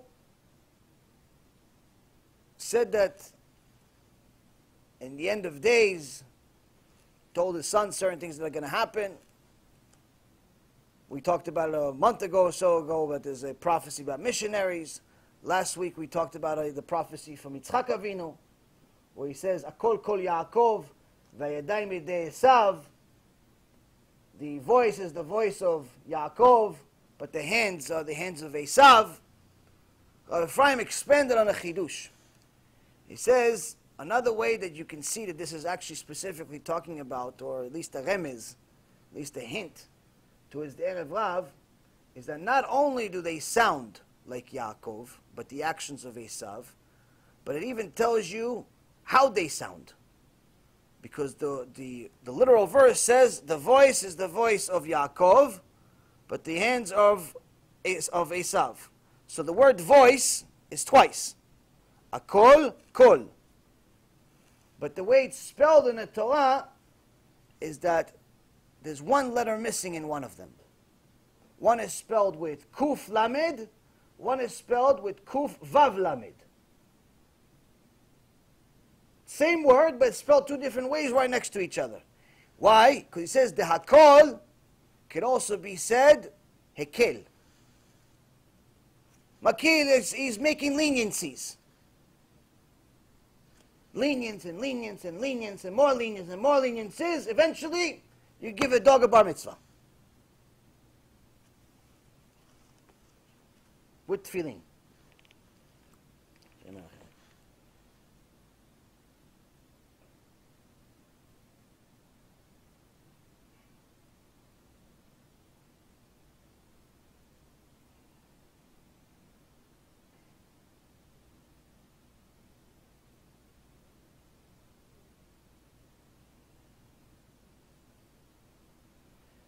So Rabbeinu Yonah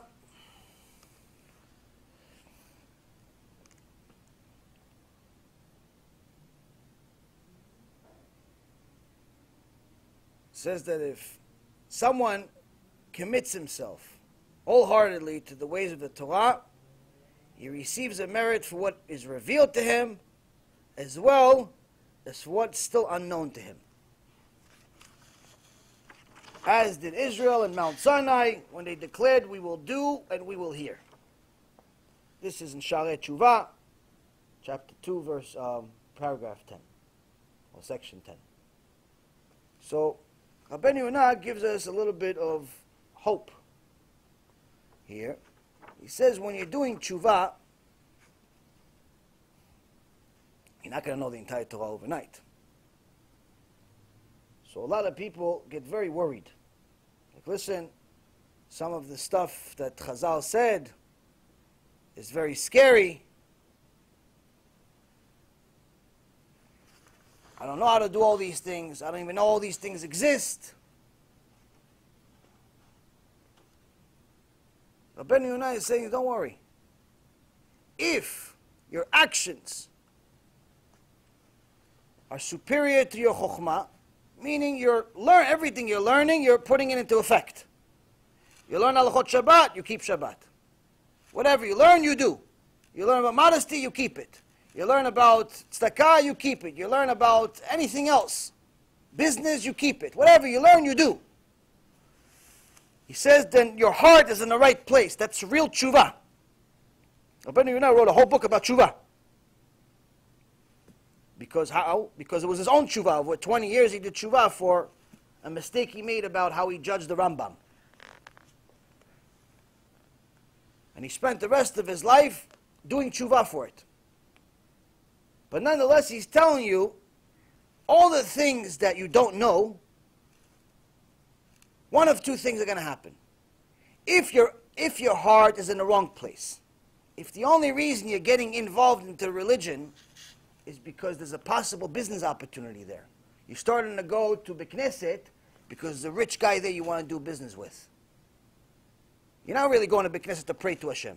You're going to BeKnesset so you could talk to Mr. So-and-so, so maybe he could buy your company, or maybe he can give you a job. You're giving tzedakah not because you want to help build the BeKnesset or Sefer Torah or anything. You're giving it because you want to put a sign on the building so everybody knows Reuven built his BeKnesset. Some people spend $100,000 on tzedakah and $400,000 on advertising the tzedakah. He says that, then chokhmato lo mitkayemet. All the knowledge that you have, not worth anything. But if your intentions are good, you try to do your best, I don't have much, but I have $50 I could donate for maybe help some avrech get through the month. I have $50 I could donate, maybe help people do some teshuva. I have $50, maybe get the guys a little bit of snacks for the Shiur Torah. I have $50, maybe help this poor woman, lost her husband, miskena, help her get through the month. You don't have much, but you give. Your intentions are good. So Ben Yonah says, you get mitzvah for what you do, and you also get mitzvah for things you don't do. Because you're going to get to it. You're going to get to those things because you're continuing to learn. Not if you're just a nice guy. Nice guy just because you don't kill people doesn't really make you a nice guy. Talk about nice guy based on Torah. You're learning, you're learning, you're learning. Rabbi Yonah says you're in good shape. But if your heart is in the wrong place, you may be Erev Rav still. We still haven't discovered. We still haven't confirmed if you're Erev Rav or not.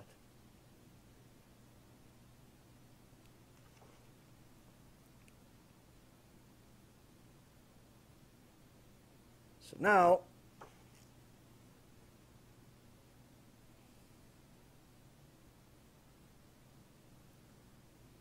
the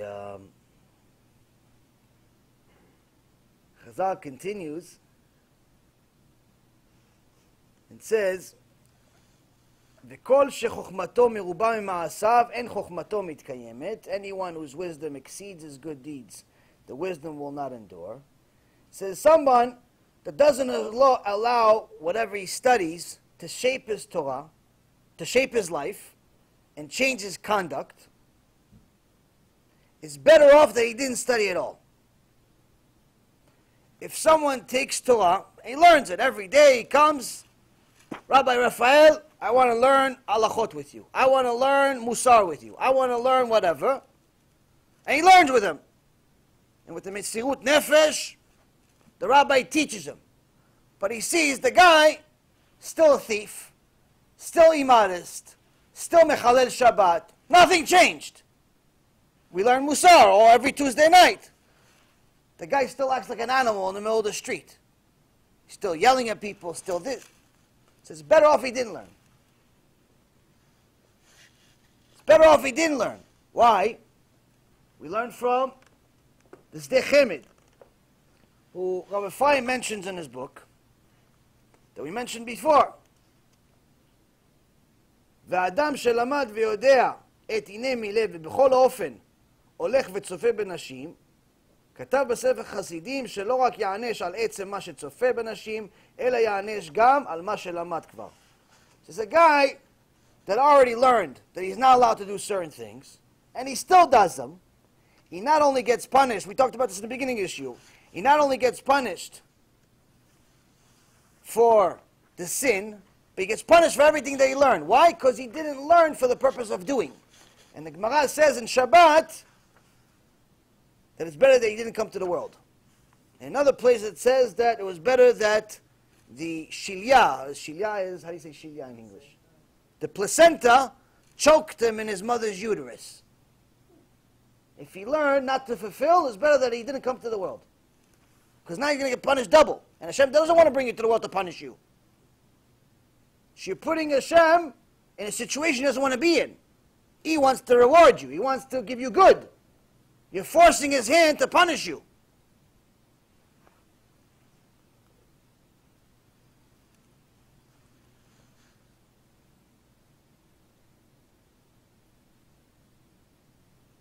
Rashi says someone that learns but is not fulfilling what he learns is like a woman who gives birth to children only to bury them. Like the only reason she wants to have kids is just so she can bury them one day. As crazy as that sounds is what Rashi says. It says you're going to learn Torah, the holiest of holy, the instruction to everything good, and you're not going to use it.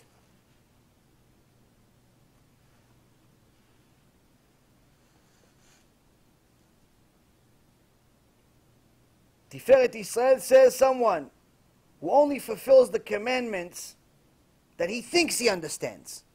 Not even sure he understands it, doesn't understand it, but this is the one, okay, and this one makes sense to me. Tzitzit, it doesn't make sense to me. I don't like tzitzit. 4 corners, this corner, it's not for me. We don't have the tchelet. You know, people that don't wear tzitzit, they have 550 million excuses.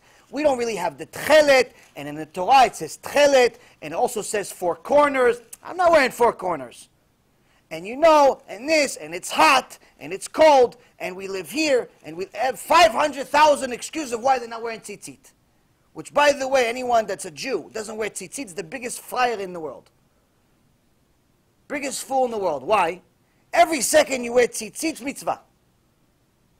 Now, if you don't wear tzitzit, what does it mean? It either means you're a fool, or it means you don't know what a mitzvah is.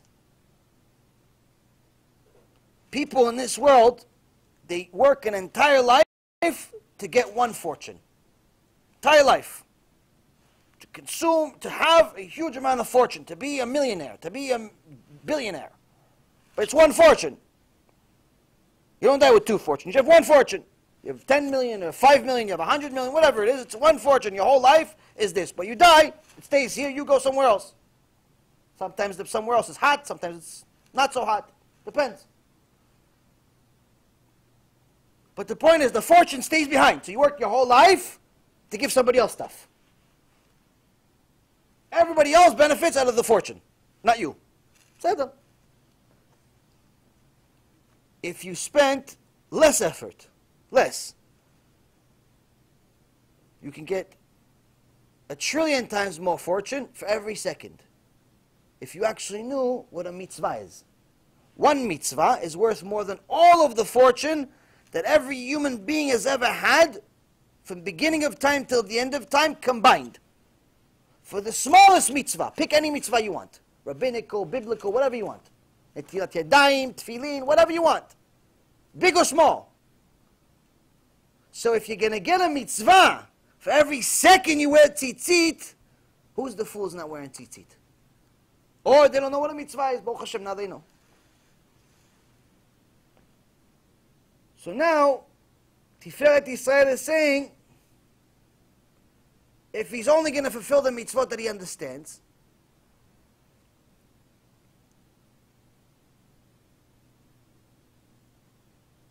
he's using the wisdom that he's gaining to limit God and to limit his commitment to God. He says, God, when I understand what you mean, I'm going to do it. So you're using the chokhmah you're learning to say, this is where we draw the line, me and Hashem. Hashem, I understood. Netilat yadayim, I understood. I don't want dirty hands anyway. Motzi, I understand. Say thank you when I eat. I got that. I even say thank you to the Mexican. Sends me a sandwich. I'll say thank you to Hashem that gave me the sandwich also. Give me the money for the sandwich. No problem. Makes sense. Modeh ani lefanecha, melech chai v'kayam. I understand you giving back my soul. No problem. I'll say thank you. I understand those mitzvot. Tefillin, not so much. Put this cow skin on my arm, on my head, has some scrolls in it. I don't really understand it, but a bunch of these Chabadniks are doing it, so you know what, let me just do it. I'll let this one pass. I'll let this one pass, but that's it, that's when we cross the line.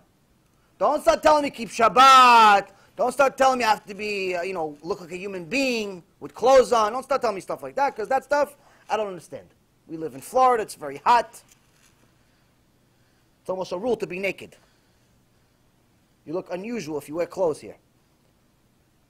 So he says someone like that is using the chokhmah that he's learning, he's going to the Shiur Torah, for what? Not to get closer to God. Tiferet Israel is saying he's not using the Torah to get closer to Hashem. He's using the Torah to make a line between him and Hashem. No different than the Meraglim. Instead of the Meraglim, the spies, using the gift that Hashem gave us, land of milk and honey, and showing that we trust Him with full faith, what do they say? We trusted that you took us out of Egypt. We trusted that you protected us in the desert so far. We trusted that you gave us the Torah. All that's good. But giving us new homes, that's where we draw the line, Hashem. Let us check what neighborhood you're going to build them at. Let me check the neighborhood. Let me see if there's a pool hall, a movie theater. Let me see if there's a nice basketball court there. Oh, yeah, maybe YESHIVA for the kids. Yeah, just not too big because you don't want to get infected with too much religion. So they use the religion, what? They use the Torah, the Chokhmah that Hashem gave them, for what? To make a line. Not to connect to Hashem, to separate from Hashem.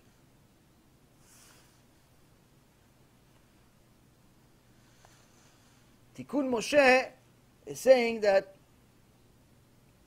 the point of your Torah learning is supposed to be implemented in a way that you're using this wisdom to create protective fences for yourself from your own Yetzer Hara, because only you know your Yetzer Hara better than anybody else.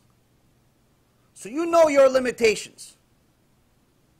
You know that certain things attract you, certain things don't attract you. If someone, for example, used to be a drug addict, they know that they can't be around certain people that still do it, go to parties, talk about it.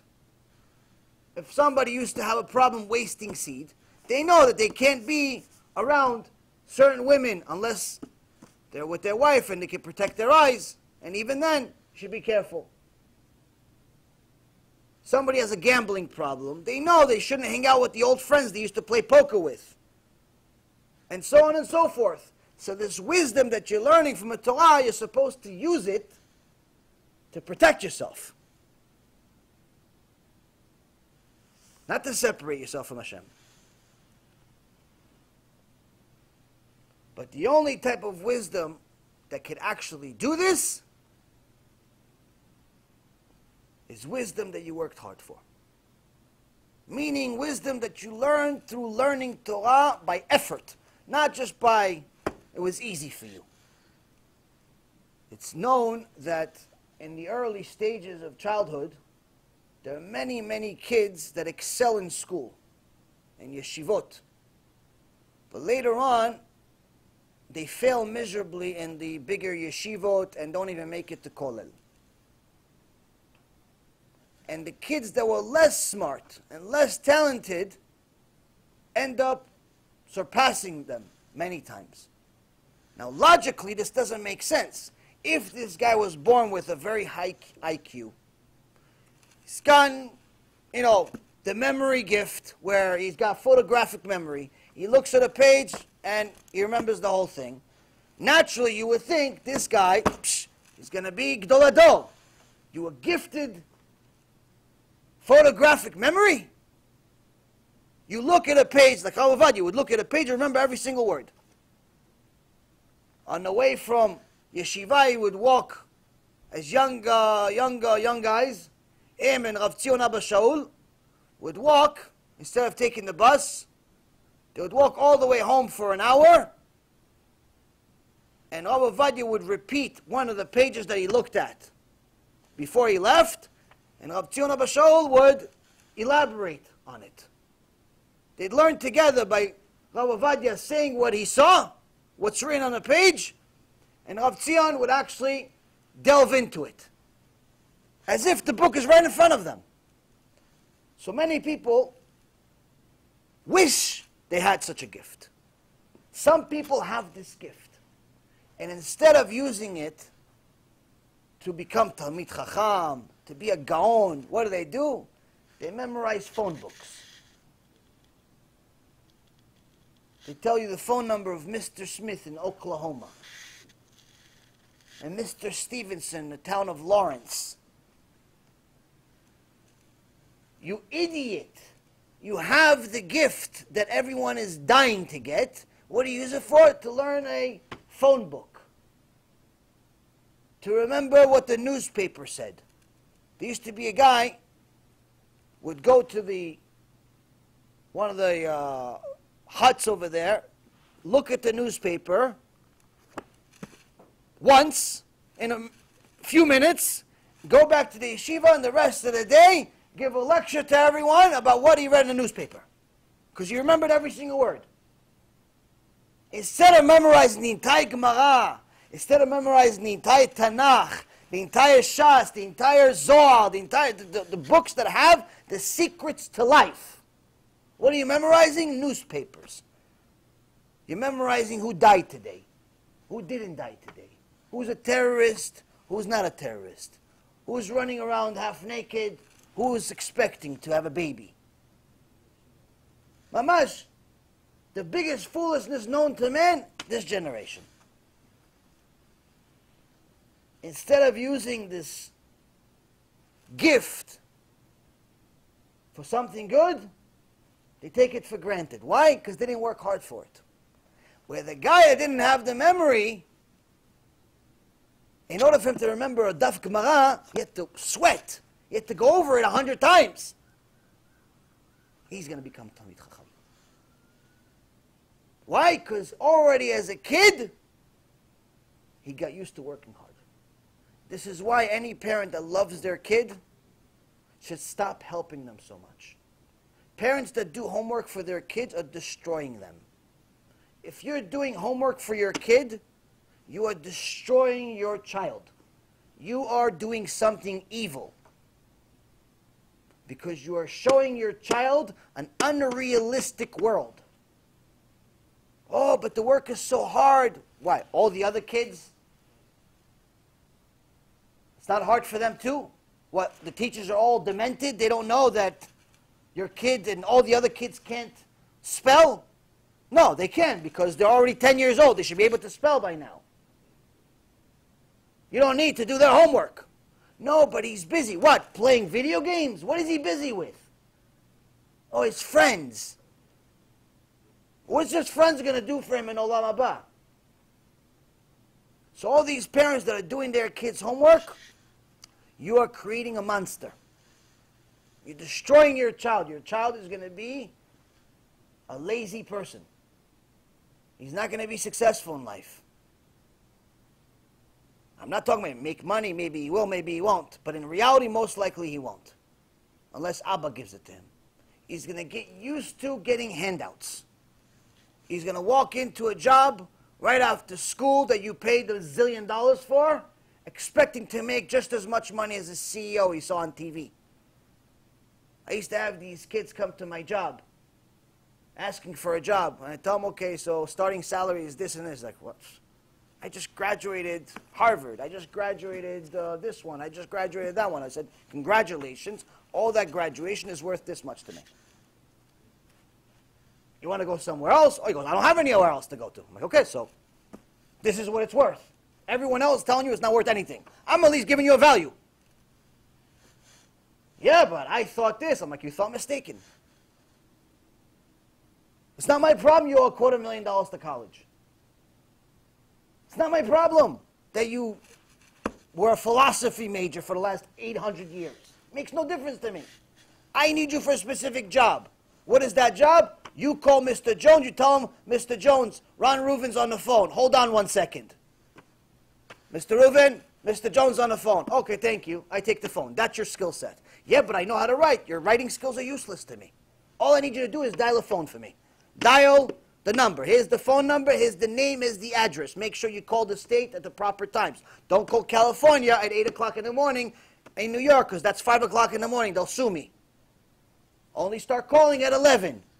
All your job is to connect me to Mr. Jones. That's your job, and I'll pay you for it.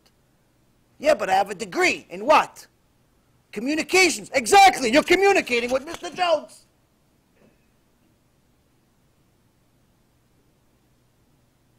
Yeah, but I used to be an A student. When? In 8th grade, when your mom was doing your homework? When? That's what it's worth. These kids think that they're supposed to make $100,000 a year. It's wrong. These kids think they're supposed to be millionaires before they're 30. That's wrong. Nothing is supposed to be. Nothing. The fact that you're alive is a miracle, bichlal. But if you are enabling the kids by doing everything for them, you're destroying them. Doing their homeworks, giving them a reward every time they get 6th place in the competition. There's a, what is that, attendance trophy or participation trophy? You should call it a different name, loser trophy. You're a loser, you got a trophy for it because we feel bad for you and your parents paid $500. You are creating losers. This is what we're learning here. Why? Because the reality of it is, if you want the wisdom to stay, you have to work hard for it. You want something to stay, you have to work hard for it. You want to appreciate something, you want to work hard for it. And I'll give you my own personal test. My own personal test is an example that I have a tough time with regularly. It's very hard for me. In the business world, it's to make a lot of money, as many people know. And people will be willing to pay me, not just to hear my voice as far as advice for all types of things, but also to speak and so on. In so many words, at the height of my career, I was making about $3,000 an hour.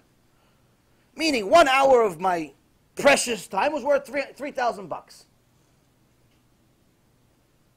So today, you know, Baruch HaShem, doing teshuva, doing KIRUV,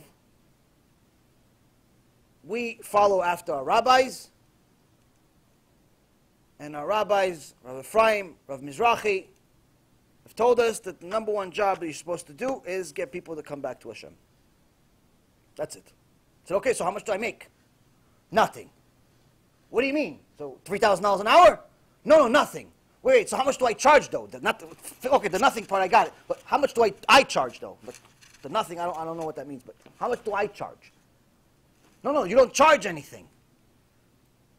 What do you mean? So how am I going to live? It's like, Hashem's going to give it to you.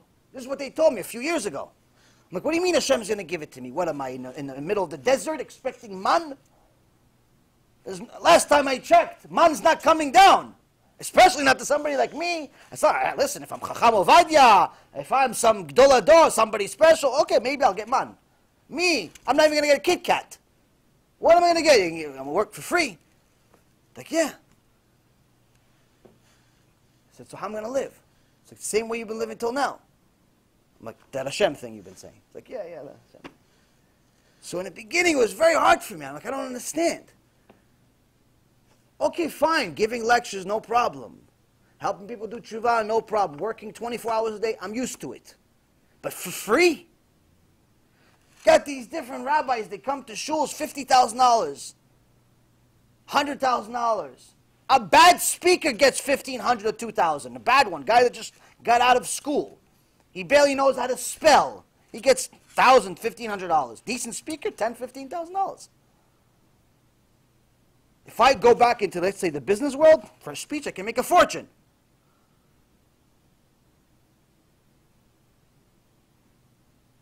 Obama gets $600,000 a speech right now. I'm not going to get $600,000, but I'm definitely not getting free. So this was very hard for me in the beginning. I'm like, I don't understand. But, Baruch Hashem, we listened to our rabbis. So we went. And however Hashem does it, He does it every single month, and Baruch Hashem, we don't like anything. The point is that till this day, I struggle with it. Not because I need money, not because I lack anything. Baruch Hashem, everything we need, we have. Why? Because I still have this business mindset that if you don't pay for it, you don't appreciate it. Because that is a realistic mindset in this world.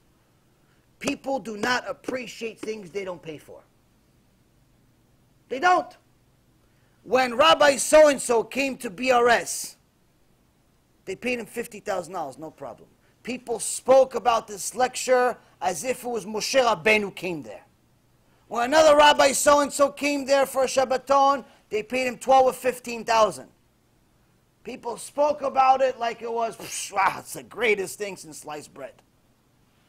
Now, don't get me wrong, these are Talmidim Chachamim, no disrespect whatsoever. Especially since the Gemara in Masechet Eruvin says that someone that's a mevazeh, a Talmidim Chachamim, sofo b'tzoar otachat, in the end he's going to go into the part of Gehenom that has feces. So definitely no mevazeh anybody. Shrecha, you could get $50,000 for a speech, congratulations, no problem. I just never get it. It's hard for me to understand how this system makes sense. Because the reality of it is, the guy that charged $50,000, they talk about him all the time.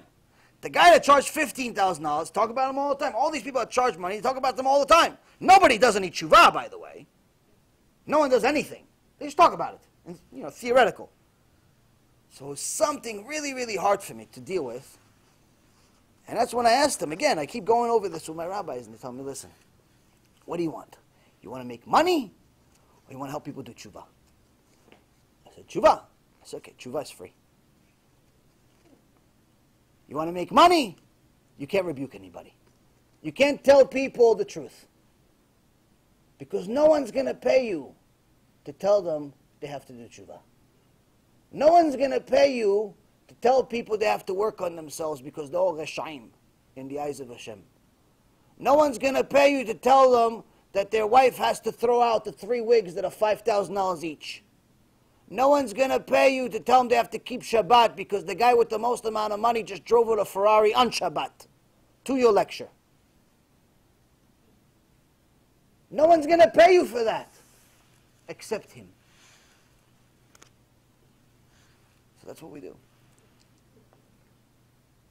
So, oh HaShem, there's different miracles on a regular basis. Different people donate. People sponsor CDs. We have at least get people to sponsor CDs, like, so there's more KIRUV.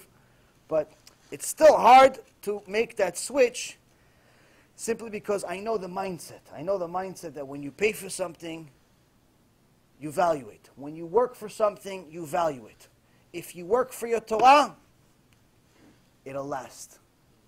If you just are using your natural born skills of memory, of intellect to memorize a few things, you won't fulfill that Torah.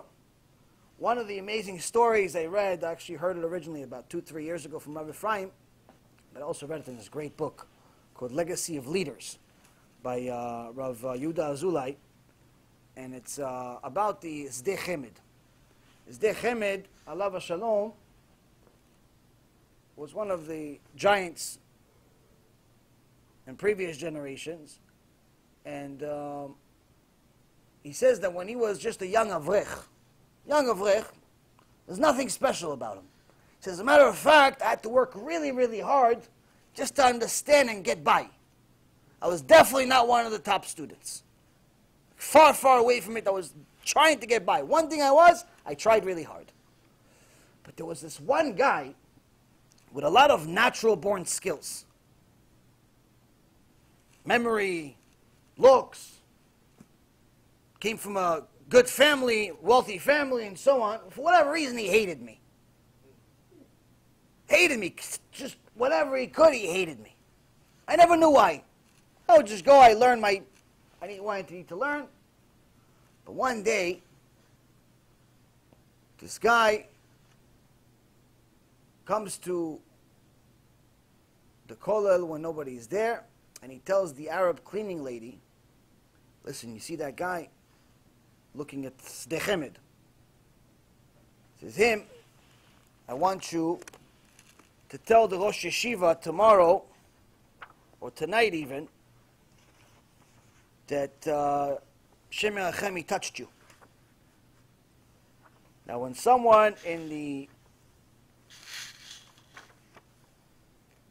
secular world makes such a sin, Shem Yerachem, a rape or a something like that, it's like, what do you expect? It happens. People always shocked for a moment, but they move on very quickly. Especially in today's world. 2 people broke out of prison today. Most people already forgot about it. Or they don't even know. There's a school shooting almost every other week, it seems like, at least. People are like, oh, yeah, another school got shot. What do you mean, another school got shot? What do you mean? When I was a kid, the Columbine shooting that they had, I was still young at the time. The whole world was shocked. Wow, kids shot up a school? What's wrong with these kids? Who are their parents? It was a big thing. They made a movie about it. It was shocking. Everybody got scared. I mean, we were going to public school. We didn't know any different. But still, we're like, start looking around at the other kids. Who's going to shoot? No one knew what to do. Now, there's like 10 of them a year. It seems like it's every month there's other crazy kid shooting somewhere. Everybody got like comfortably numb. We're numb to these things. Same thing goes with rape, Hashem Yerachem, with child molestation, Hashem Yerachem, even in the Jewish world. No one wants to talk about it. No one wants to talk about that there's some of these reshaim with a beard are raping little kids, but the kid's too scared. Why? Because maybe they're going to kick him out of yeshiva. That's the Erev Rav, by the way. These things happen. We need to talk about them. We need to kick these Reshaim out. Stop standing quiet. Worry about him, not him. But we got numb. But in those days, Rav Chaim Medini was something like this happened. A Jew, especially a Talmid Chacham, young scholar, touching an Arab woman. Big Chilul Hashem, big problem.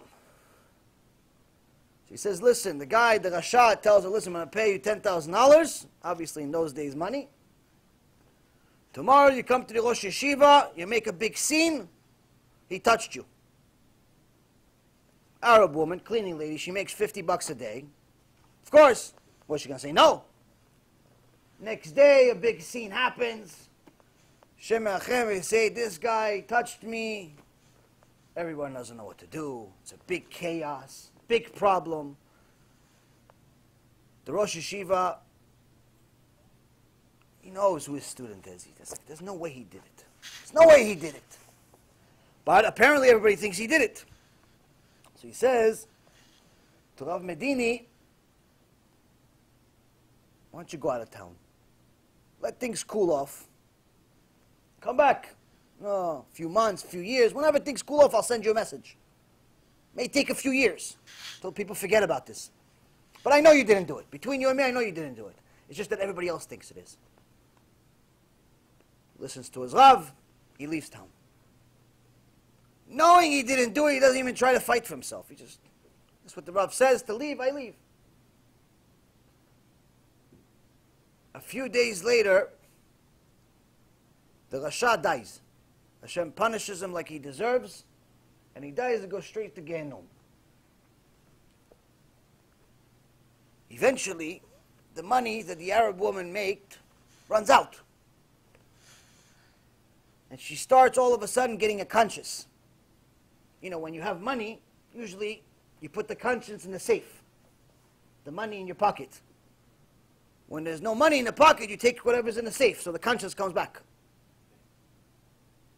So the conscience came back. She starts feeling bad. She just ruined this kid's life. So she asked the Rosh Yeshiva, where's the young guy? He goes, oh, he's in so-and-so town. He's far away. It's been a long time. I haven't heard from him. So she goes on her way to go find him. And she finds him. And he tells a story. The Sdei Chemet says, one night I'm studying, I'm learning at the Kollel. And this Arab woman comes to me and she says, do you remember me? And I said, yes. She goes, listen, I really, really feel bad about what happened. And I can't sleep at night and I really am willing to confess. I'm willing to confess. It was really that other guy. He paid me a lot of money to say it. And I'm willing to confess, to tell everybody that you didn't touch me and so on. I just want to ask you for one favor. If you could please just tell the Rosh Yeshiva not to fire me. Or at least find me another job. Money. So Sdei Chemet says, I get up off the chair to go with her. But before I take my first step, I think about what's about to transpire, and I sit down. And I tell her I'm not interested to go. She said, what? What do you mean? Everybody thinks you're a rapist. Everybody thinks you're a Rasha. Everybody thinks you did it. You touched me. He says, let him think. Hashem knows the truth. She goes, yeah, but why? I'm giving you an opportunity to clean your name. It's not costing you anything. It's free. He goes, no, it's not free. The cost is Chilul Hashem. When you did what you did, Hashem's name was desecrated in Shamayim. They said a young boy that's learning Torah is using this Torah to touch women. What kind of Torah do you have? Hashem's name was desecrated. They said that instead of using my chokhmah to do ma'asim tovim, I use this chokhmah to take advantage of people. Hashem Yelachem. Hashem's name was desecrated. Now if we go back, even though you're trying to clean my name, it's still going to remind people of what happened. And it's going to remind people of the Chilul Hashem. And if Hashem's name is going to be desecrated for one moment, it's not worth it for me. Let my name be desecrated till the end of days. Then for Hashem's name be desecrated for a moment. And he let her go. And he says that night, after she left, and I made a very difficult decision. I could have cleaned my name up. But I decided that Hashem's honor is more important than mine. Because that night, my brain opened up in such a way that I was no longer the same student. That's when I became stichimid. All of the hard work that I worked my whole life finally opened up, finally bore fruit, finally gave me the reward that I can't even explain. Why? Because the honor of Hashem is the only reason why you're learning. In the Gemara, it says anyone that doesn't spend time each day looking for a way to honor Hashem, it was better that he was never born. Explaining to us that in essence the only purpose of why you're here is to honor Hashem, to sanctify His name. The only way you can get to that kind of level is by fulfilling the basics. First and foremost, fulfill what you know. You learn halacha, you learn how to keep Shabbat, you learn to eat kosher, you learn to be modest, you learn not to touch muktzeh, you learn not to carry outside if there's no iruv, you learn all these different things, netilat yadayim, all of these different halachot, basic day-to-day halachot, fulfill them. You know, fulfill. Don't wait till you understand the entire Torah. Because that day may never happen.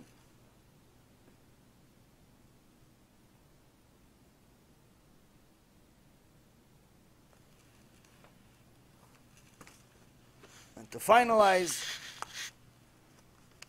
last point, every day in Tefillah Mincha, right before the actual Tefillah, the Amidah, we read Tehillim 145.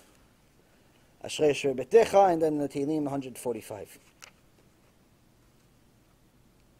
And here he says, at the end of the Tehillim, Karov Hashem lekol korav, lekol asher yikru be'emet, רצון יראיו יעשה ואת שבתם ישמע ויושיעם שומר השם את כל אוהביו ואת כל הרשעים ישמיד. תהילת השם ידבר פיו ויברך כל בשר שם קדשו לעולם ועד. ואנחנו נברך יה מעתה ועד עולם. In these few lines, he just gave you this entire lecture. First and foremost, he's telling you, Karov Hashem lekol korav. Hashem is close to whoever calls to Him. Whoever is considering, how do I want to look like when the Mashiach shows up? Would I wear this tight dress? Would I want to show my collarbone as a woman? Would I want to show my knees against halacha? Would I want to wear the extra long wig? Would I want to not wear a kippah? Would I want to not wear a tzitzit? Would I want to still be a person that curses on a day-to-day basis? Is this what I want to look like when Judgment Day comes? First verse. Second, what kind of people? The people that fulfill these mitzvot, the people that use the wisdom to fulfill these mitzvot. So he says, lekol asher yikru be'emet, not just people that just learn. The ones that are reading with an intention to learn, with intention to do, be'emet, with truth, open their hearts. Retzon yerav ya'aseh, you want Hashem to make miracles for you, you want Hashem to give you parnasah, yaldim tovim, all these good things, good kids, good parnasah, all these things. He says, all you need to do is fear me. Those who fear me, I do their will. I fulfill their will. Vet shavatam yishma v'yoshiem, and their cries he will hear and he will save them. All of those that get themselves into trouble with different things, if you had fear of me, I'll save you. Shomer Hashem et kol o'avav et kol ha'reshaim yashmid. He protects those who love him, but the wicked he will destroy. Those that stick with him, the ones that are really, really lovers of Hashem, that fulfill the mitzvot, as it says at the end of Parashat Vayetchanan, he protects them. But those that are reshaim, the Erev Rav, says it literally, he's going to destroy them. There's no second option for them. And Gemara talks about that the Gehenom doesn't have a size. Doesn't have a size. Gan Eden has a size. It's 400 times the size of Earth. But it says Gehenom doesn't have a size. It continues to expand. Apparently there's more people attending it. Now, Rashi, in Masechet Chagiga,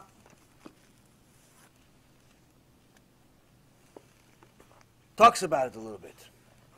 In page 15b, there's a conversation between Nimor, which was a Goy philosopher, and Rabbi Meir Baal HaNes, asking him different questions, the purpose of life, Gan Eden, Gehenom, things like that. And Rashi says that in his day, most people are going to go, that go to Gehenom, are going to go only for a year. And the reason why is because in his day, he says that any Jewish woman, there was a Jewish woman, you know for sure that she was modest. You had no issues of immodesty.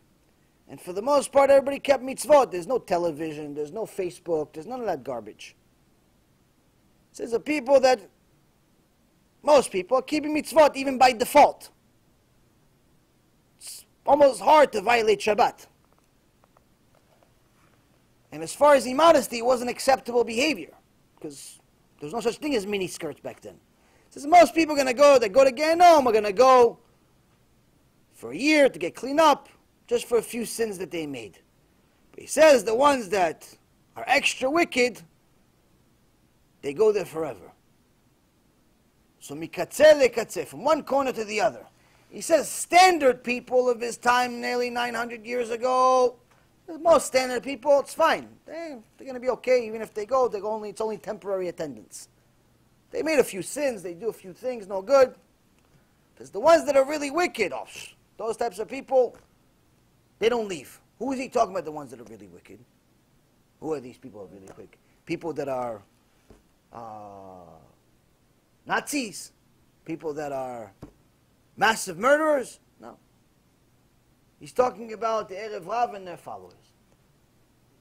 He's talking about the Mesitim. He's talking about the people that are not only sinning themselves, the Mechalel Shabbat Befaresia, the few that existed in that time, but even more so, he's talking about the ones that misdirect the people.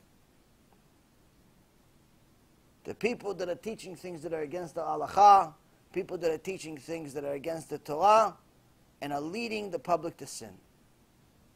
People are saying, listen, if you're driving on Shabbat to Bekneset, as long as you're not pressing on the gas extra hard, it's fine. As long as you park far from the shul, it's fine. They make all these different eterim, all these different new rules to the Torah. He says, them, no, that's not the people I was talking about, he says. Those people, they never leave. They go to Gehenom, they go to that part that keeps expanding. So, Hashem is giving us a very, very simple choice here. When you do what he wants, you're only going to win. You'll fulfill your will. You'll have a good life here. You'll have a good life in Olam Haba. You'll have an Olam Haba.